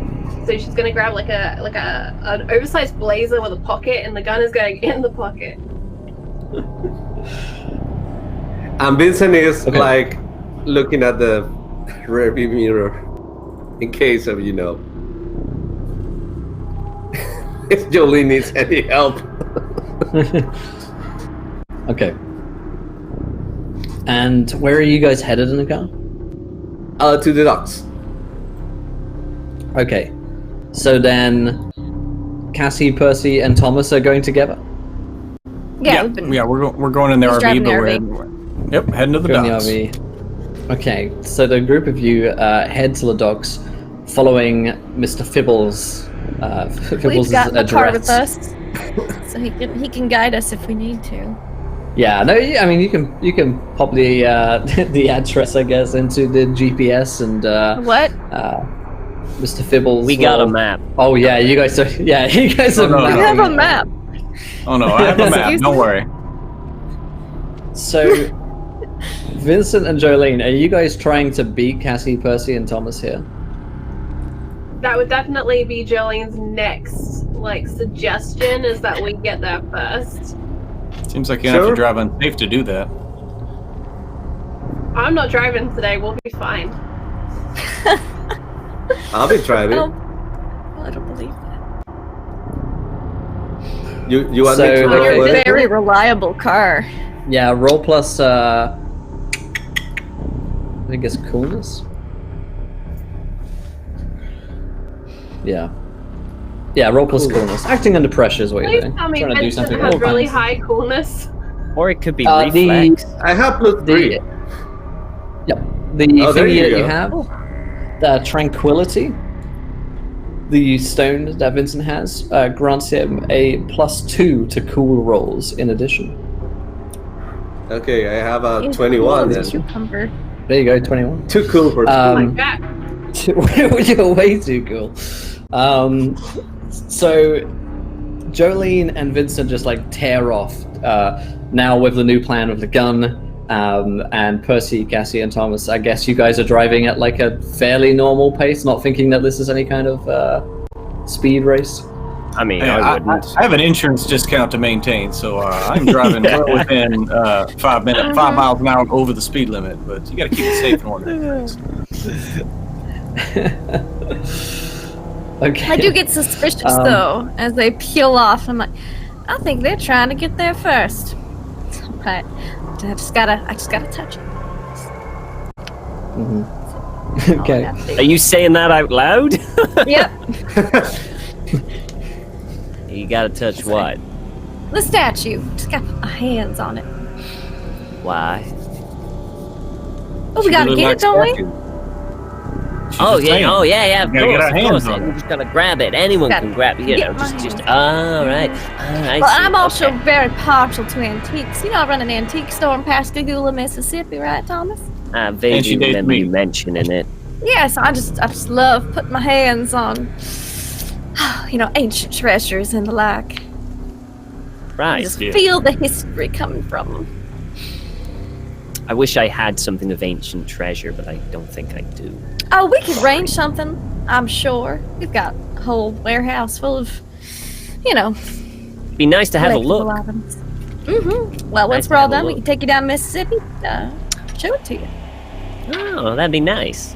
Yeah, that'd be nice. I Holiday specialize in plans 16th century secured. furniture. Yep. We've already got the Review. holiday secured. Yeah. Yeah, that's locked in. That's honestly the most important part of this session was locking in the holiday vacation plans for you guys. Yeah, definitely. But Jolene and Vincent are the first ones to arrive on this rainy, dark, past midnight now, probably until the 4 a.m., dead of night traffic. There's nothing really on the roads. And you guys show up at this dockyard, and it is just an empty shipyard, basically. And there are hundreds upon hundreds of different freights and containers, each with a number blurrily sort of painted onto the side. But there, it's a huge dock, and there are probably thousands here. You guys park outside because it is a restricted area. You can't just drive into the shipyard. So there is a gate which is locked. And it does look like there are security cameras around here as well, though you're not entirely sure what, if there's anyone around, like in security at this point. It's hard to tell. But the shipyard is big, and it's the kind of place that probably does have some security, given the nature of, the stuff that's being moved around. All right, Vincent, do you have a mobile phone? A what? A mobile phone? Mm-hmm. Yeah, I have this. Device. Yeah, I have this blueberry. That'll do fine. Give me your number. And she holds out her phone for him to put the number in. Sure. Alright. Now you're gonna break into the shipyard while I go to the security office because they're gonna have a map of where all the containers are. And then I'm gonna text you and tell you where all the containers are so that you can go to the right one. Sure, sounds like a plan to me. Because you're a burglar, right? You can just break into places. That's what I do. thing. That's why I agree in the first place with the plan. Alright? I can do that. You do that. And I'm gonna go talk to people, which is what I'm kinda good at. Alrighty. You take care, Jolene. I'll be seeing you. Well, I will, because I need to get to that statue. Alright. Alright, she'll get out of the car and she'll walk towards the security office. So I need to roll burglar. Let me see. Advantages.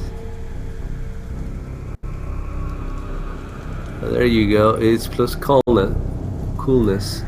So that's a +5. Can we have a +5? I mean, I think it's +3 the maximum. Yeah, +3. Yeah, I think so, yeah. You've got the benefit of the Magic thing. rock Thingy, yeah. Okay, so +5 then. Right, you're about to kill him. Damn it. Not so bad. Okay. Yeah, okay. So, you do it, but there is a bit of a complication. So, I guess right now you're trying to, like, leap over the fence and try to... Yeah, but I got the talent, the advantage burglar, and at 10, 14, I get 2 options. And no complicate, no GMs makes a move. Perfect. So I got you suddenly open a locked door within a few moments. You neutralize an alarm. You bust a lockbox. You avoid being discovered as someone. Trick someone into believing you belong here. Okay. So you do have a locked gate, or you could try and vault over it, and there are cameras. You could try and avoid those, or you could try and disable them with your success. Well, I'm going to try to disable it and open the lock gate. Okay. Instead of vaulting over. Yeah, I'm imagining what you do is you sort of like vault up to the level of the camera, fuck around with the wires, and then unlock the gates. And so a few moments later, Jolene, you watch as Vincent, quick as a monkey, and equally as agile as well, just sort of like jumps up onto this fence, does something with the cameras, and then opens the gate from the other side. And no one appears to be, there's no alarms go off, no one appears to be running. Nice, and she's gonna approach that security office because she wants to find the map. Okay. So yeah, you, okay. You actually, as you're coming along, you do see a figure who appears to be in the security office, but not paying too much attention. He's currently got his back to you, he's reading a newspaper, and he's got all of these monitors up, and obviously he's meant to be checking them, but doesn't appear to be aware that anything's happened at this point. Okay, so I would like to try and like do the stealth read over his shoulder if I can see a map that way, kind of peer in. Before I have to actually speak to him and lie, I'd rather just attempt to see first. Yeah. Okay, observer situation is somewhere on this PDF.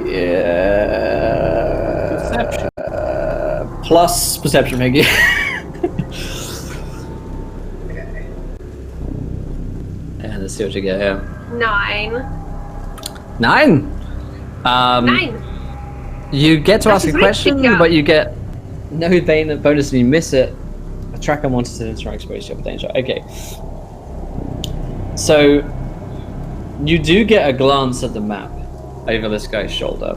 And the problem being is that in a shipyard like this, what you actually need to get to is the computer system to find where the number of the thingy is, of the, what's it called? The freight number. You can see which area it's in. You have the layout of the various different areas that you can spot on the map, but you don't know which precisely the correct freight would be in. You could take a guess. They seem to largely be in blocks of numbers. Like 10,000 to 50,000, 50,000 to 100,000, and so on. So you could take a guess, but you wouldn't have like the precise lane that you're in. I know this because I watched Dexter. So I think that she is in fact going to just take that information and gonna just go meet up with Vincent and run along, because she doesn't want to get slowed down dealing with security and then have to deal with somehow getting into this computer. So she's like, alright, that's roughly where 600,000 odd is, or whatever number we're looking for. 6,610. Yep. So she'll like mentally note that, and then she's gonna hurry and try and get in with Vincent, just stealthily into the night. Okay.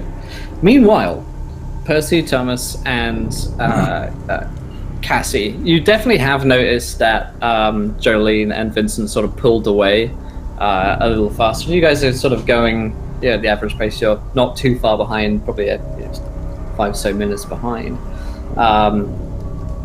And Mr. Fibble says, "You don't think they're trying to get to it before you all, do you? Because they're quite close." Mr. Vincent does work for Mr. Magnolia, so his allegiances are at best questionable. Questionable at best. She is. You always finish my sentences, my dear, even though they are in reverse. It's mostly my dyslexia that reverses it. And Jolene is the former lover of said Magnolia. Them wanting to be in a car, yes, but that's okay. It was rather because suspicious. I have another idea, and so first of all, he's gonna like pull up kind of to the shipyard, the shipyard. Like besides the fence, the gate? What is the fence? Is it like chain link fence? Is it? I mean, what yeah. Okay. So chain link with the top, you've got barbed wire at the top. So you guys roll along, you're 5 minutes late. So the gate is already like open. Hey Thomas, in the lockbox underneath the couch back there in the RV, you're going to find a nice big pair of bolt cutters. So we're going to find where we're going to need to go and just kind of cut through the fence. So that's fine. And if you could just give me just one moment of quiet while I just 1 second. And he's going to pull up in the, is it raining outside? Yeah. Yeah. Perfect. So he's gonna just pull up and just kind of step outside right quick and pull his hat off, and kind of center himself, and then just start repeating the number 66710. Show me where it is. 66710. Take me to where it is. And then just kind of open his eyes as I'm going to use my one of the day for my bound, and just with eyes that the inheritor has granted power to, hopefully he will. Can I get a cursor or something in the distance, or? Yeah. You see a fucking golden trail that starts with No, you. In fact, what you see, you don't really see so much as like feel it. You kind of like sense the direction that you need to be going in. It's nothing so visual. It's just the direction that it should be.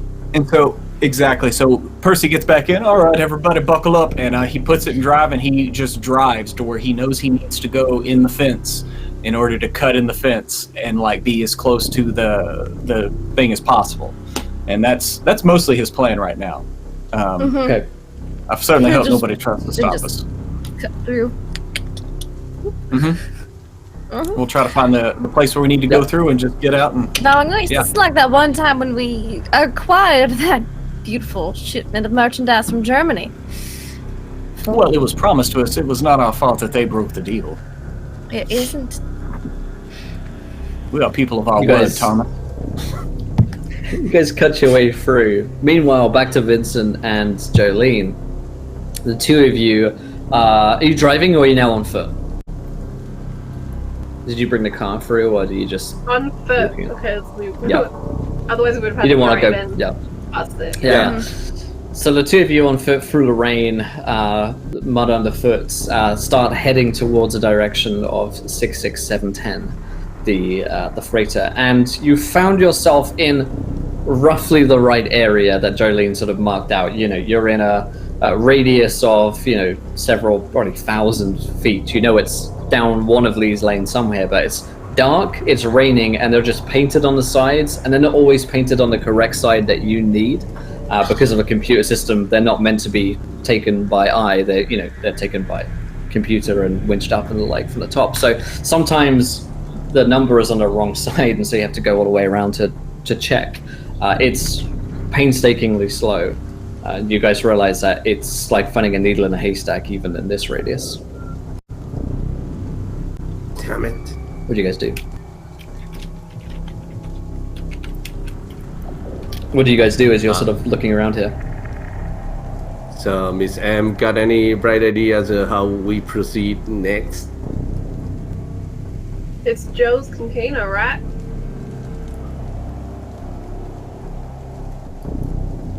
Yeah, as far as I know. Well, there's a couple of people I could call, try and get some information, but we could really do with finding a number on one of these things, at least know we're running in the right direction. And she's still looking for a number because she really doesn't want to have to phone someone for help right now. And she doesn't want to have to go all the way back out to the security office and deal with that guy either. Yeah. You could press on for another 10 minutes or so and try and look, or if you have another plan, let me know. Vincent, we're working for Damien, right? For Miss Rita. Why don't you call Damien and ask him to Google it or something, pull up the map and tell us where it is. I think that the person who actually has the exact location of the box with the angel statue is Mr. M, not Damien. I know, but it'd be real helpful if someone else could give us that information instead. I already spoke to Joe today. I don't want to call him again. I could call him, but I'm not sure if he will have the information, so I start dialing his number. You're phoning Damien, yeah? Yeah. Or Mr. M? Who are you phoning? No, You Damien. calling Joe? Damien. Oh, You're phoning Damien. Okay. The phone picks up a few minutes later. Yes, hello. Oh, Vincent. Great to see you. How's it going? Hey, Rather late. Mr. G. I was busy. Yeah. Middle of the night here, Yeah. so Sorry to interrupt, but we are in a bit of a problem here because turns out that dear. Mr. M moved the statue, and we are at the docks right now, and we have no idea in which box is the statue. I see. Okay, have you looked it up in the computer system of the shipyard? Because I think that's the only way you'd be able to get a hold of something like that, unless you know someone who knows exactly where it is.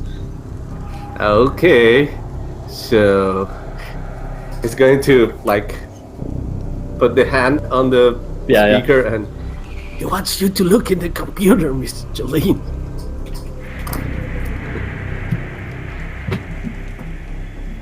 Great. Nope, Yeah, not that's looking perfect. to the computer. Not looking to the computer yet, but we might take that advice. On the worst case scenario, you think you could lend us a hand and perhaps, do as they do in the movies and hack into the mainframe or something like that? With us. Are you saying that to Damien, asking him to hack in? Yeah, good to Damien. That's not so realistic. I'm afraid, Vincent. Maybe you'd be Damn it. better at that. But you know, seeing as this isn't urgent, maybe what you could do is just come back in the morning. The shipyard will be open. You'll be able to speak to someone about it. Okay, I'll think about it. Bye bye. All right, happy to help. We're fucked. So, cut scene. Percy and Cassie and Thomas walking through the rain directly in the correct direction, but you guys have still got a head start. Camera cuts back to Jolene and Vincent. So what are we going to do? Call Joe. You call him. I don't need to speak to him. You speak to him and ask him where the damn box is. I think that the Suddenly, floor. wave of strange irony as we hunt for a box that we are going to open and unleash evil from. Carry on. Yes, but no. Let me explain why. No. Because Mr. M was actually against the idea of us, and I mean the whole group, reaching out and having a go at the statue. So that could be a big problem. And two, I'm not very good at lying. I'm good at stealing, not at lying.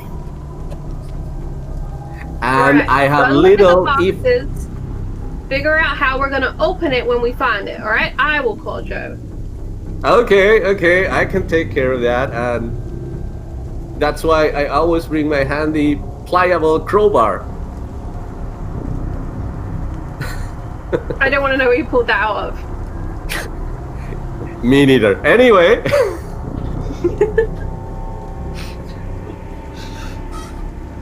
Okay, Okay. Jolene. Do your magic, Jolene. I want to call Joe. Whatever you do, just remember, Mr. M. Fuck it. Miss Magnolia, Joe, doesn't want us to actually have our claws, a little claws, or a little sock puppets on the statue.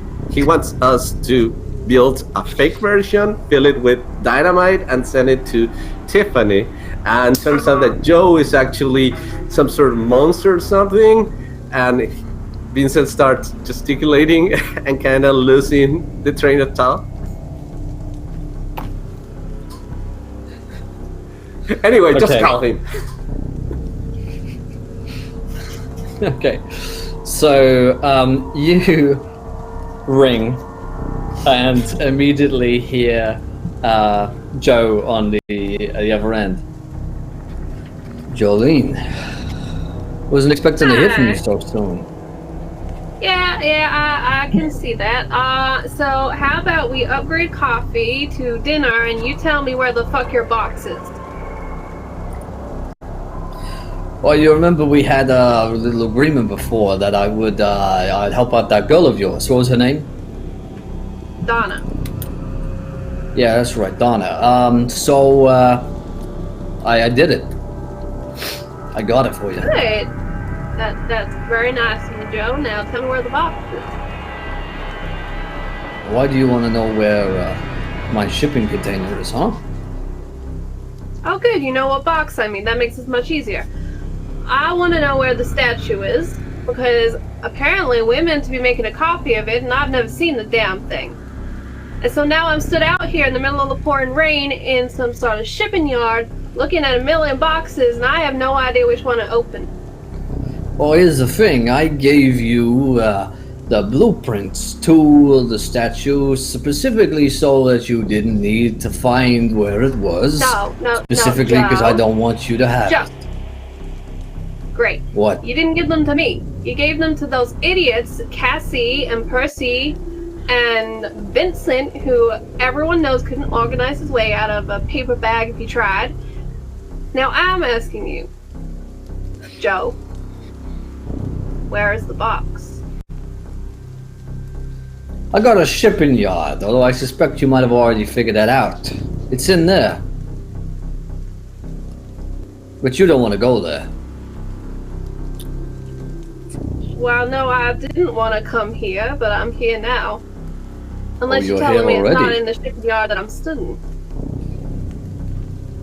What can I say? No, I was I- motivated. I suspect you're the right one, at the right one. I'll tell you what. Seeing as we had a deal and I always uphold my end of a deal, I will tell you where it is. And I will also give you back your little Donna friend at the same time. What do you mean at the same time? I mean, I'm coming. You come I'm here. And Yeah, I'm she coming literally up. like just 360 pivots. Like fear now washing over her, cold sweat. She could be bullshit on a phone when Joe in her head was miles away. Now she's scared. Yeah, give me a second. I'll come up. And she mouths to Vincent. Vincent instantly goes into hiding. You got this, Tiger. Well, why would you want to come out in the rain? Just tell me where it is. It doesn't have to be complicated. It's just a statue. A door about 100 feet away from where you're standing in the rain swings open, and you see the stocky figure of Mr. Magnolia. He's still on the phone to you. Well, I'm right here, so yeah, you can come in if you want. And slowly the phone is pulled away. And she takes like 3 steps backwards to start with before she can convince herself to walk forwards because she's screwed. And here we are. He calls out, "Come on inside, Jolene. I've got your friend Donna down there. And that statue. You could take a look at it." Why would you be keeping Donna here? Why Because- are you here, Joe? Well, I'm keeping her here because she can't get out. I wanted to make sure that I delivered your gift. And well, I'm here because I figured it would only be a matter of time before yous and the rest of yous turned up here. So, what you can do this the easy way before your friends get here, which won't be long. They've already disabled the security, so I suspect they've been on their way in. Or you could come with me. We do this nice and easy. We can even leave Vincent behind that wall in the shadows, shitting himself like a little girl. Jolene's hand with the phone in goes into the blazer pocket as if putting it away, and her fingers move over to that gun. Alright, Joe. Lead the way. Okay. And she's thinking about it real hard. But she has never fired a gun, so she's gotta wait to make sure she's gonna hit. She doesn't know how this is gonna go. He is by the freight door, and it says, "I'll meet you inside," and disappears into the darkness. Vincent gets out his hiding place, and I think that went quite well. Did he see me? Did he see? Jolene is just shaking and staring into the darkness. Okay. Glad you think Normally, I would suggest, splitting the party right now. If you ever play, that game about Dungeons and Dragons thing. Never heard of there's this very cool thing that you do with a die. But anyway, I made a promise to you, so I think sucks in heaven and hell, please forgive me, but I'm going with you.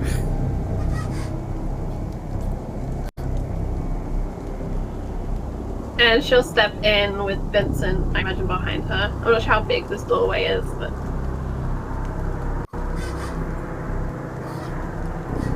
Okay, the two of you step inside. As soon as you step inside, you hear the sort of yawning sound of screeching, tortured metal and the door closing on a hydraulic hinge behind you.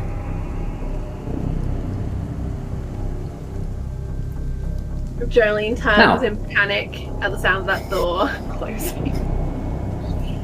Now, let's go back over to the rest of our companions, Cassie, Percy, and Thomas. Percy knows exactly where to go, and it's only about 30 seconds later that the group of you turn up and see freight 66710 there in the rain. Alright, looks like this is the place. Gosh, it's really raining cats and dogs out here, ain't it? So we just open it, right? Should be. Thomas is gonna go have a look and see how this is open. We got bolt Is it cutters if they got a electronically deadbolt on locked? Is it a deadbolt? Is it unlocked? Yeah, they got big fucking like locks and hinges on these freights because obviously they have to withstand international travel on a fucking boat and stuff. So it's not the kind of thing that you're going to be easily able to break the lock on. You'd probably need either a lot of times some serious gear or like explosives to bust one of these things open.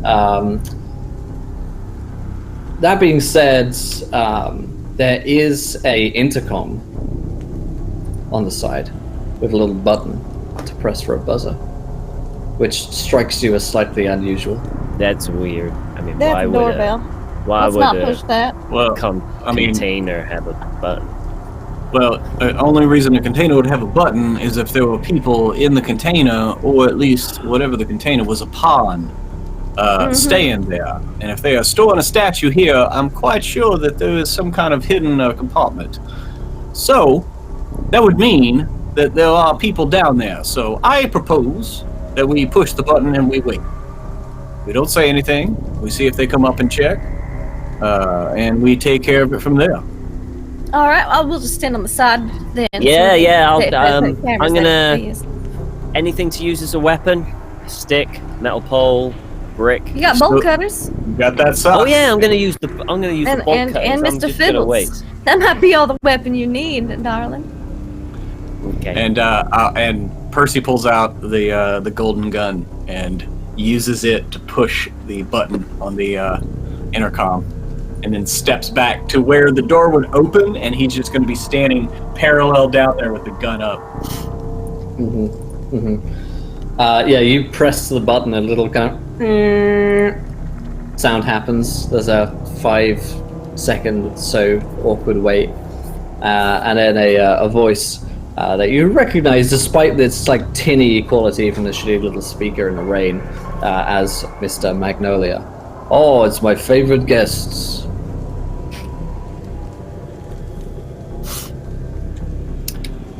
At that answer, like, Percy will be like, well, we're here for dinner, so you gonna let us in or not? I do have the casserole with me. Just And we brought a casserole. We figured you had brought a green bean casserole. It's Cassandra's Well, specialty. I suppose if there's casserole, I don't have a choice. You know, your two other friends got here earlier. Just a few seconds ago, in fact. Well, it seemed like they were in a hurry. Seems like they were in a hurry. That's why we were trying to catch up. Not too slow. Tell you what, I'll let you in about 10 minutes' time. But first, I need to have a conversation with my wife. I'm sure you can appreciate Certainly, that. I've got a carrying dish for this casserole, so it'll still be warm by then. That's good.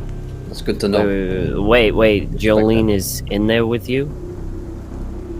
Yeah, of course she is. She's my wife.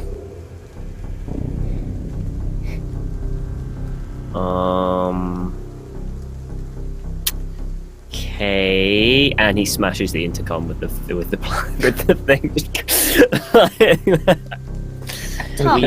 we might need to get in there, and he's just gonna start trying to get in. Trying to bolt cut in. anything. Yeah, he's gonna try and force his way in.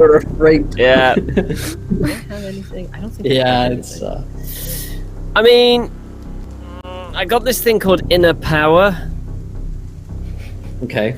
But- That's good. I'm not sure if it's gonna help. Oh I no, want is to it? save that for when we see Mr. Magnolia. Yeah, no, I'm gonna save it. Yeah, you're right. And it's to protect me more than attack. So yeah. So Thomas is He's gonna gonna shoot the lock shoot and me. teleport us in. We could. Maybe if you shoot the thing, the door will disappear, or the whole container would disappear. Maybe. Huh? I mean, I'll leave you ruminating for a moment. Yeah. As Percy slowly rises the gun. you're like, Shoot a different what thing if I- first, and we'll see if the whole thing disappears, and then we can shoot this I've one. only shot 2 things with this. I want to shoot 3. What if I point a gun really closely to a metallic surface? Like, what happens here? Like, let's do some science. Yeah. Okay. Cut back to Jolene and Vincent. The two of you. The door swings locked behind you, and then suddenly lights shutter on, like a boom, and you're almost blinded by the lights, and you see an empty-looking freight, but there is what looks to be a set of stairs, spiral staircase leading directly down into the earth.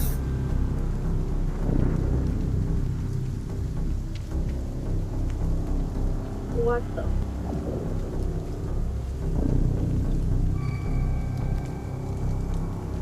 I'm beginning to think Mr. Dalis was right about a lot of things.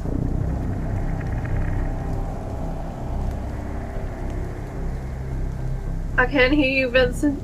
I think the box has stolen your voice. Oh my god. It's the wind. Oh, So early on, I got an 18 on my sixth sense roll, so I can sense danger and get the first jump in any dangerous situation. I Okay. think this whole place is just throbbing red alert. Yeah. Throwing with, Yeah. with danger is what Vincent's feeling now. The skin on the hairs on the back of your neck, rather, are, upended at all times. You do not feel comfortable. Okay, so I guess we're going down, huh? Jolene looks back towards the door, which is sealed shut. And she nods and grips that gun a little tighter in her pocket. So we go down the stairs. Okay. What do we find down the stairs? Who's the first one down the staircase? Me. No, me. It's got to be you're gonna me. volunteer? Okay. Yeah, it's got to be me. Yeah, probably. Jolene gets the first step, she's like, go first. Yep. Yeah. So the two of you step down, Vincent in the lead, and the staircase seems to wind for several minutes. Wherever you're going, it feels like you're quite far underneath the ground level, or at least from where you started in the shipyard. There are a few occasional lights to help light the way that seem to be ticking with electricity even this far down. And you're starting to enter what feels more like a nuclear or like World War II bunker situation than some kind of recreational tunnel that may be down here. This feels old down here. Oh yeah, there's just, casual spiral staircase. Well, everyone has one of those. Exactly. And the spiral stops, and Vincent, you can peek your head round into a corner, into a room which is pitch black. Your eyes, however, have adjusted somewhat to the light, like the light level down here. And you think you can make out a figure or something, maybe a piece of furniture, in the center of this room. Though they don't appear to be moving, and they look like they might be seated rather than standing. Mr. Magnolia, is that you? The lights shutter on again, blinding the both of you for a moment.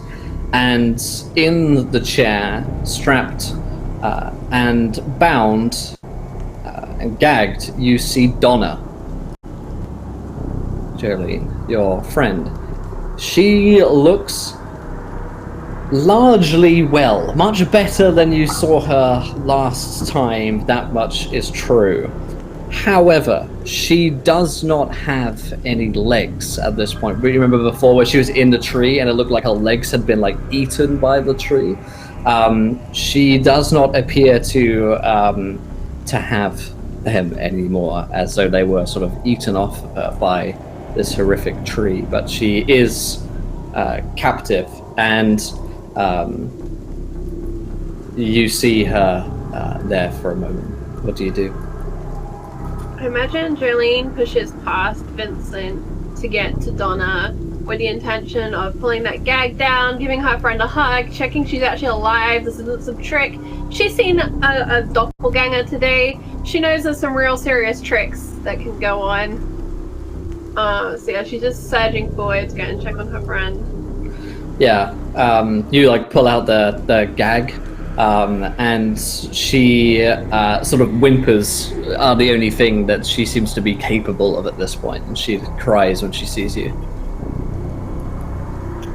And Jolene gives her a real big hug, mostly because Jolene needs a hug, but also maybe Donna needs one as well.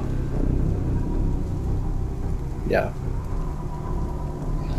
And you hear a voice on an intercom from a door beyond, and it's obviously your husband, ex-husband. He says, "See, I promised you I'd get your friend back, didn't I?" Sure did, Joe. Okay. Well, if you want her, I suggest your friend here, Vincent, takes her out of here back to safety. Because you had an agreement with me that you would speak with me, have a conversation, and meet with me. I did, in a public place, if you remember our agreement. And she's waiting for Vincent to come over and undo Donna's bindings. Vincent undoes. You go ahead. No, yeah. Vincent starts unbuckling her from the cable ties and the like. And Mr. Magnolia says, "Oh, I don't think you're in any state to bargain right now, Joe, so we'll let your friend free and Vincent as well. All you gotta do is walk through that door. Go right ahead."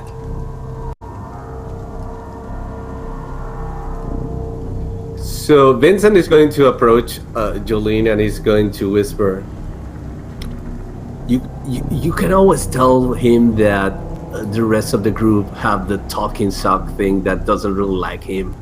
That might help distract him. And they probably have hands on the statue. Good luck, I guess. Thanks. Oh, you want me to Real. actually stay? I mean, I've been the guy who's been running all my life and hiding.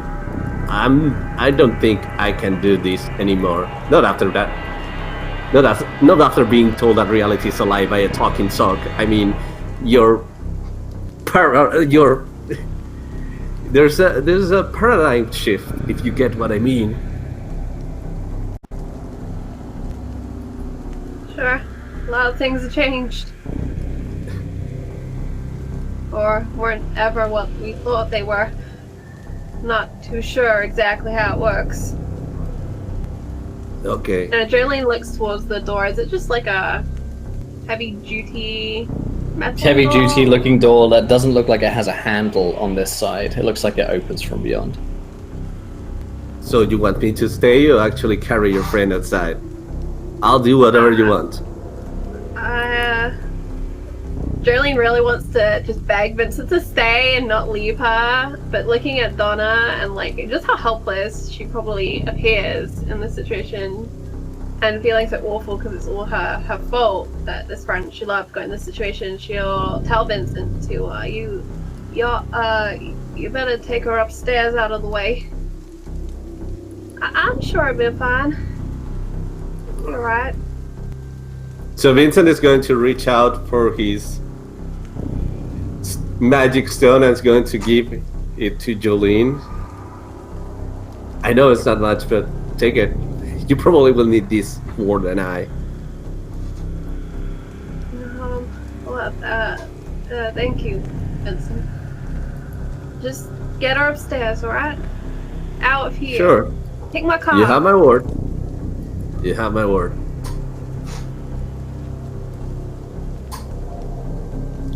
Vincent grabs Donna. Okay. And heads outside. Okay. You are alone, Jolene, but we'll follow Vincent now as he heads back upstairs with Donna, carrying her in his arms. It's a tough journey carrying a person up a winding set of staircases that used to take 10 minutes to get down. So by the time you're making progress, you're needing to stop. It's like, you're sweating a lot. You might have to take breaks here and there.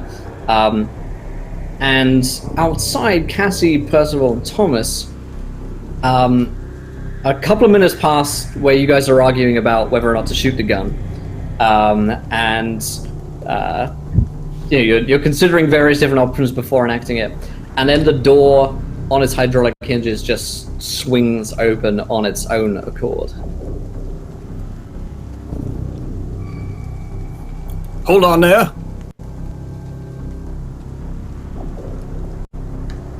Who is it?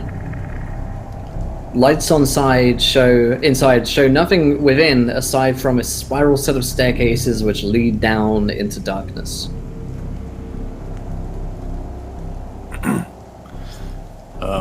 Make sure you have that thing ready, Thomas. Cover me. And Percy will be the first to kind of sneak in, even though it looks very awkward. And I mean, he's old, and he's not that, So, but yeah, he'll go in and start looking around, head towards the staircase. You start heading down the staircase, and from below you hear something panting,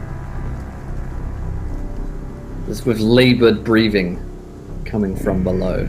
It could be another monster. Do I hear like wet sucking steps along with it, or? You don't hear wet sucking steps, but you do hear labored breaths coming from Do we below. hear a 7-Eleven Slurpee at all? A swish of the... Okay. The ice. Hard to identify. Thomas is going to go down. He's going to start going down. You descend and you hear the breaths coming closer and closer. Every moment it feels as though they're right around the next corner from you.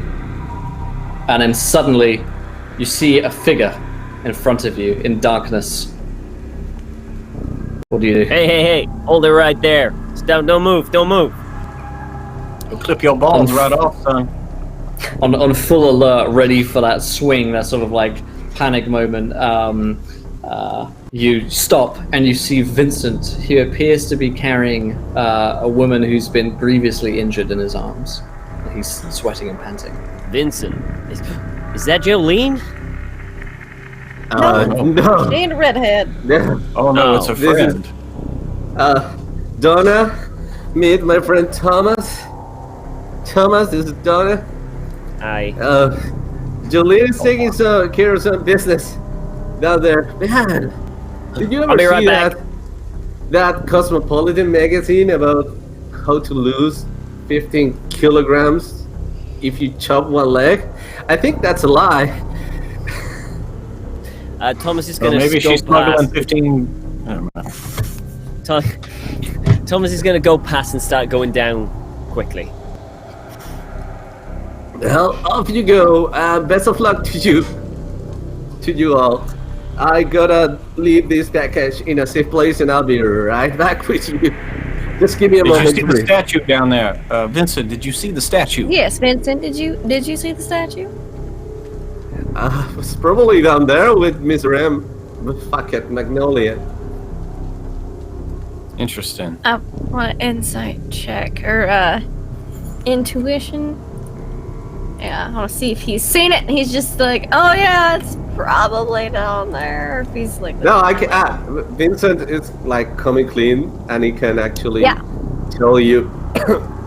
No, I haven't seen it. I'm just speaking out of the realm of Well, did you see any possibilities. places it could have been? Well, that's kind of.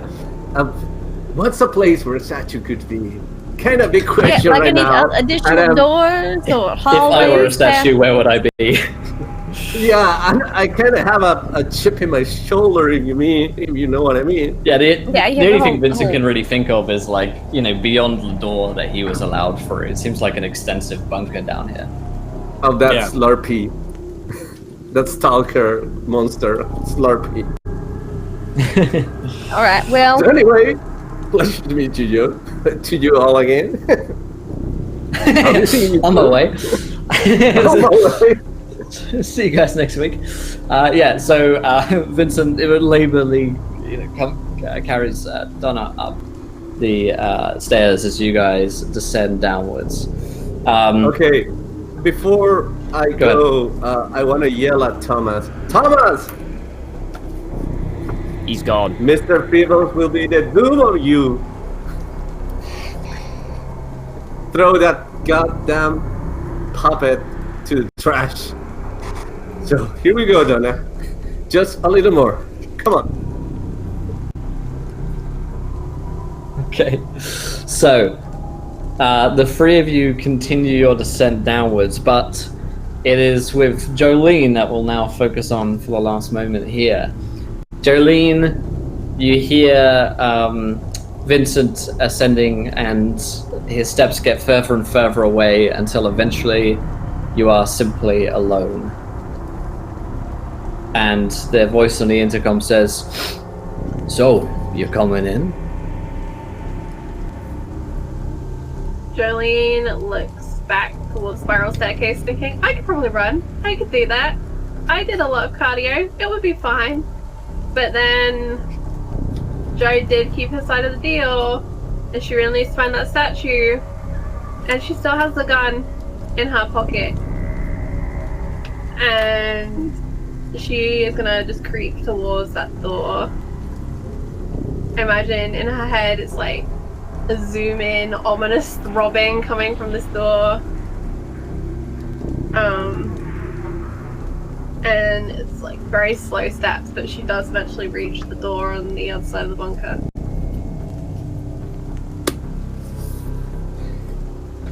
The door swings open. Jolene is alone. And that's where we're going to end tonight's episode of Kult's Divinity Lost. Yes! Why, friend? Why? Because I'm evil! that you had to run on ahead of us. So you know. yeah, there were a lot of decisions made here. Bet you're glad you got here first. Oh yeah, I'm happy. I mean, I did try to slow myself down by putting off calling Joe. Yeah, you tried your I hardest. tried. Sometimes Mr. Magnolia just finds a way. Sometimes he's my already here friends. and knows we're coming. Yeah, that was a cool moment for me when you called him and he's like, "I'm already here," and you're like, "Woo!" That was a good time. Well, my friends, we are going to have to explore Mr. Magnolia's super secret bunker of super fun statues next week. Time for casserole and statue appreciation next week, I think. What could go wrong? Hey, we got a win today. We got Donna back. That was a good thing. And so she's alive. And what more could you hope for in a game like this once she's been turned into a tree? So, Mr. M upheld his side of the bargain. He kept his words, and now you got to go meet with him next week. So let's do a quick sort of end game wrap up. Did anyone complete any of their tasks today? No. Just Jolene today, I think. At this rate, I'm never going to complete any of my tasks. I think that You've really got to get a task fully inherit next week.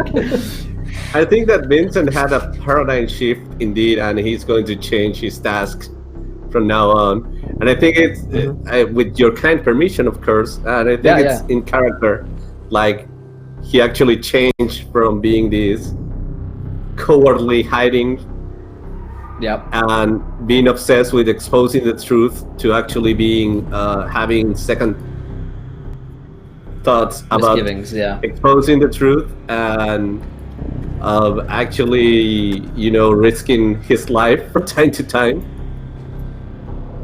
Yep, 100%.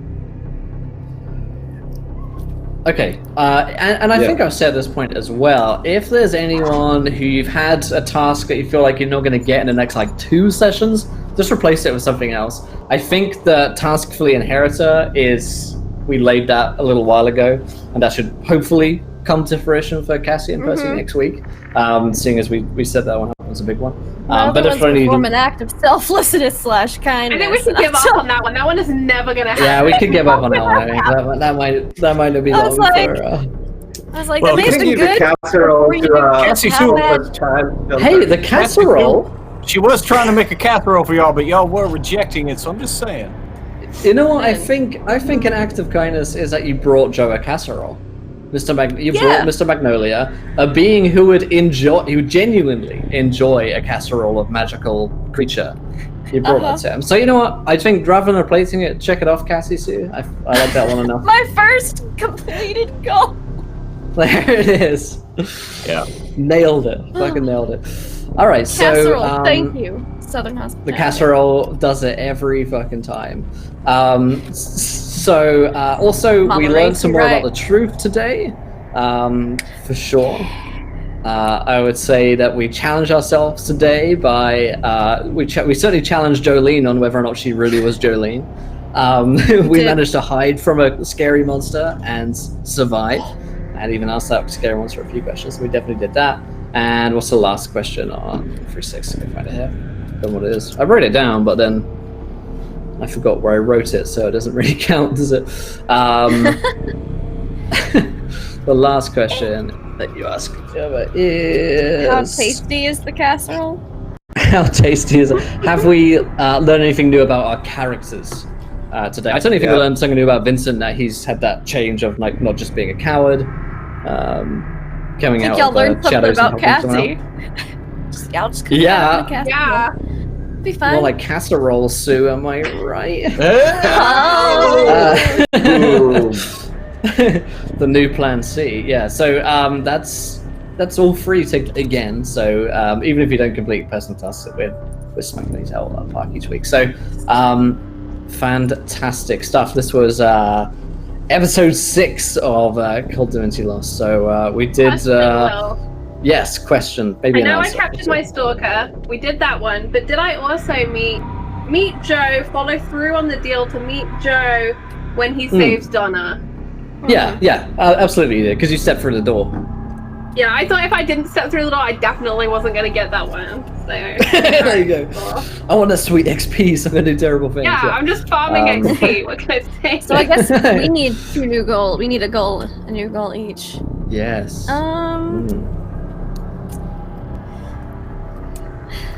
It's tough, isn't it? At this late game, at this moment, session 6, or going into session 7, it's like. Maybe what we can do is discuss it on the Discord and put them out at the beginning of next session. We can announce them. Like that. We don't have to think of it right now. We have some time. I was gonna say, Percy's been kind of nosy about the Inheritor, so.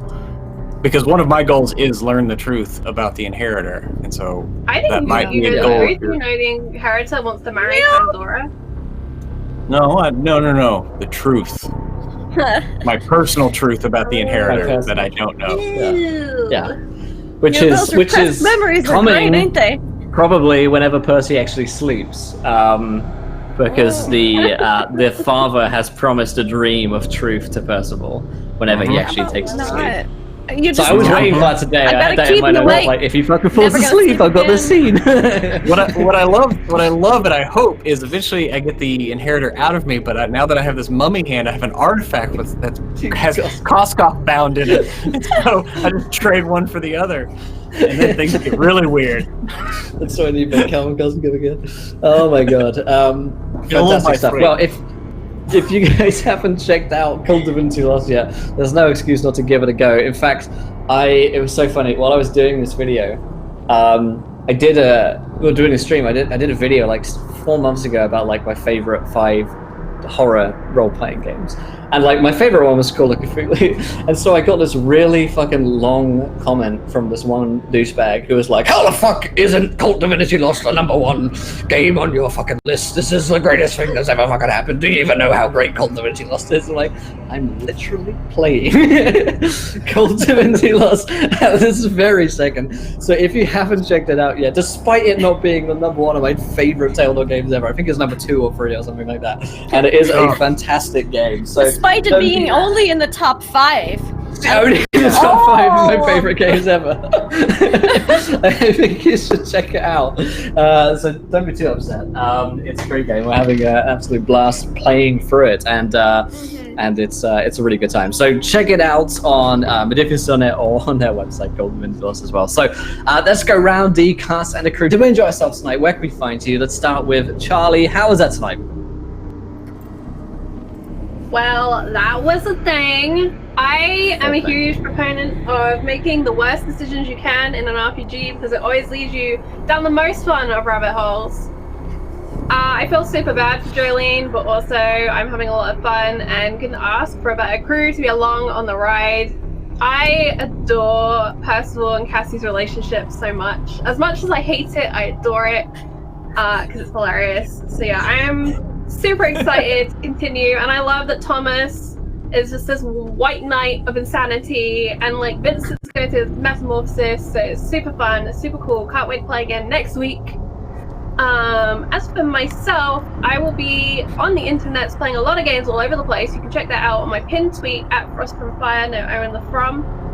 I will next be on Encounter Roleplay on Monday, playing Inquisitor in the 2 p.m. Eastern slot. That's the Mutants Masterminds 40k game. Coming up this week, though, I would like to just quickly shout out that we have our Game of Thrones finale tomorrow on RPG Webby's channel. We're playing from 3 p.m. Eastern, 8 p.m. UK, Song of Ice and Fire RPG system. It's going to be huge. Even if you've never watched, come check it out. It's a lot of fun. I'm finally going to have my baby, and destinies will be decided. We find out what happens to Tom's character, who had his head caved in by a knight on horseback a couple of sessions ago. So yeah, just regular Game of Thrones stuff, you know. Well,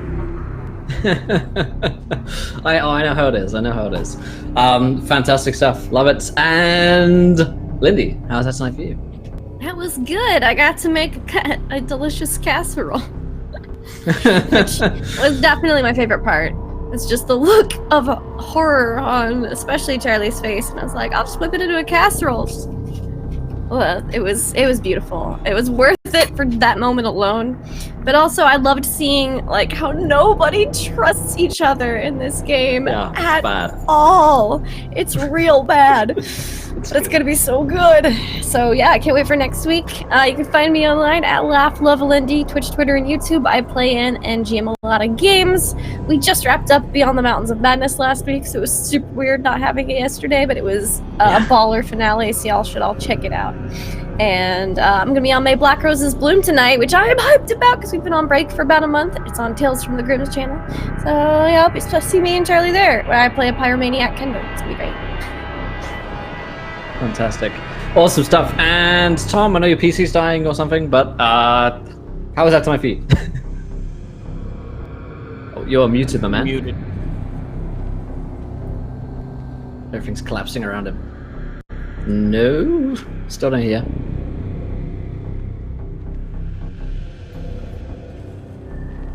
Okay, we'll move on to Pruitt. How was that tonight for you, my friend? We'll come back to Tom in a second.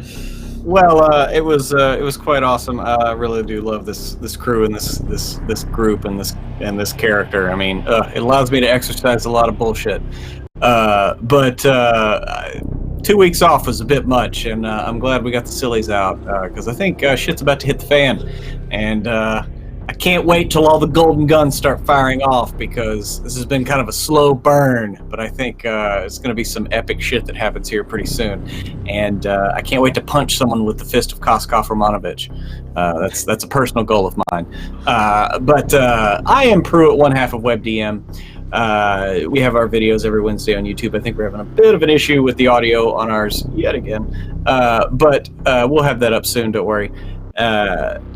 We also have games on Tuesdays and Thursdays. I will be here on Friday for a little Judge Dredd. But on Tuesday night, you should come check out Breath of the Fall. We're having a lot of fun there with some Numenera action in a very weird environment. But yeah, I can't wait to get back next week. Fantastic stuff. And Sam, same question for you, my friend. How's it tonight? Oh, that was great. I mean, I have done and seen many weird things in a role-playing session, but the Dead Baby Casserole, it was a winner. Definitely a winner. Yeah, really enjoy the way Vincent is having like an actual, I kind of despise this word, the character arc. But I wasn't expecting it, but I guess again that, you know, seeing the talking stock really broke it down. Really did something. Yeah, it was great. I love it. You can see my work at arayaart.com. You can follow me at Paintagram and Twitter. I'm Samaraya. I do art. That's what I do. It's what I do. Fantastic. Yeah. And what do you do best, my friend? Let's see. Tom, do we have any luck? Any movement on the sound? You tell me. Oh, there it is. Okay, there we go. I wanted to do an impression. Yeah, there you go. Feel free. Go ahead. Go ahead. No, it's okay. Okay. It would be hateful to all of the Welsh.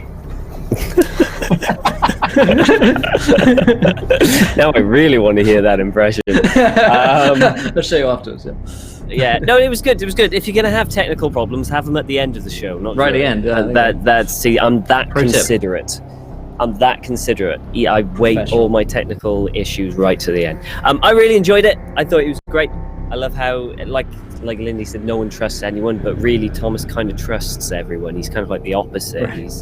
He's very impressionable. He's like, okay, cool. You tell me this. Okay, that's the truth. Yeah. He talks to a sock puppet and believes every word.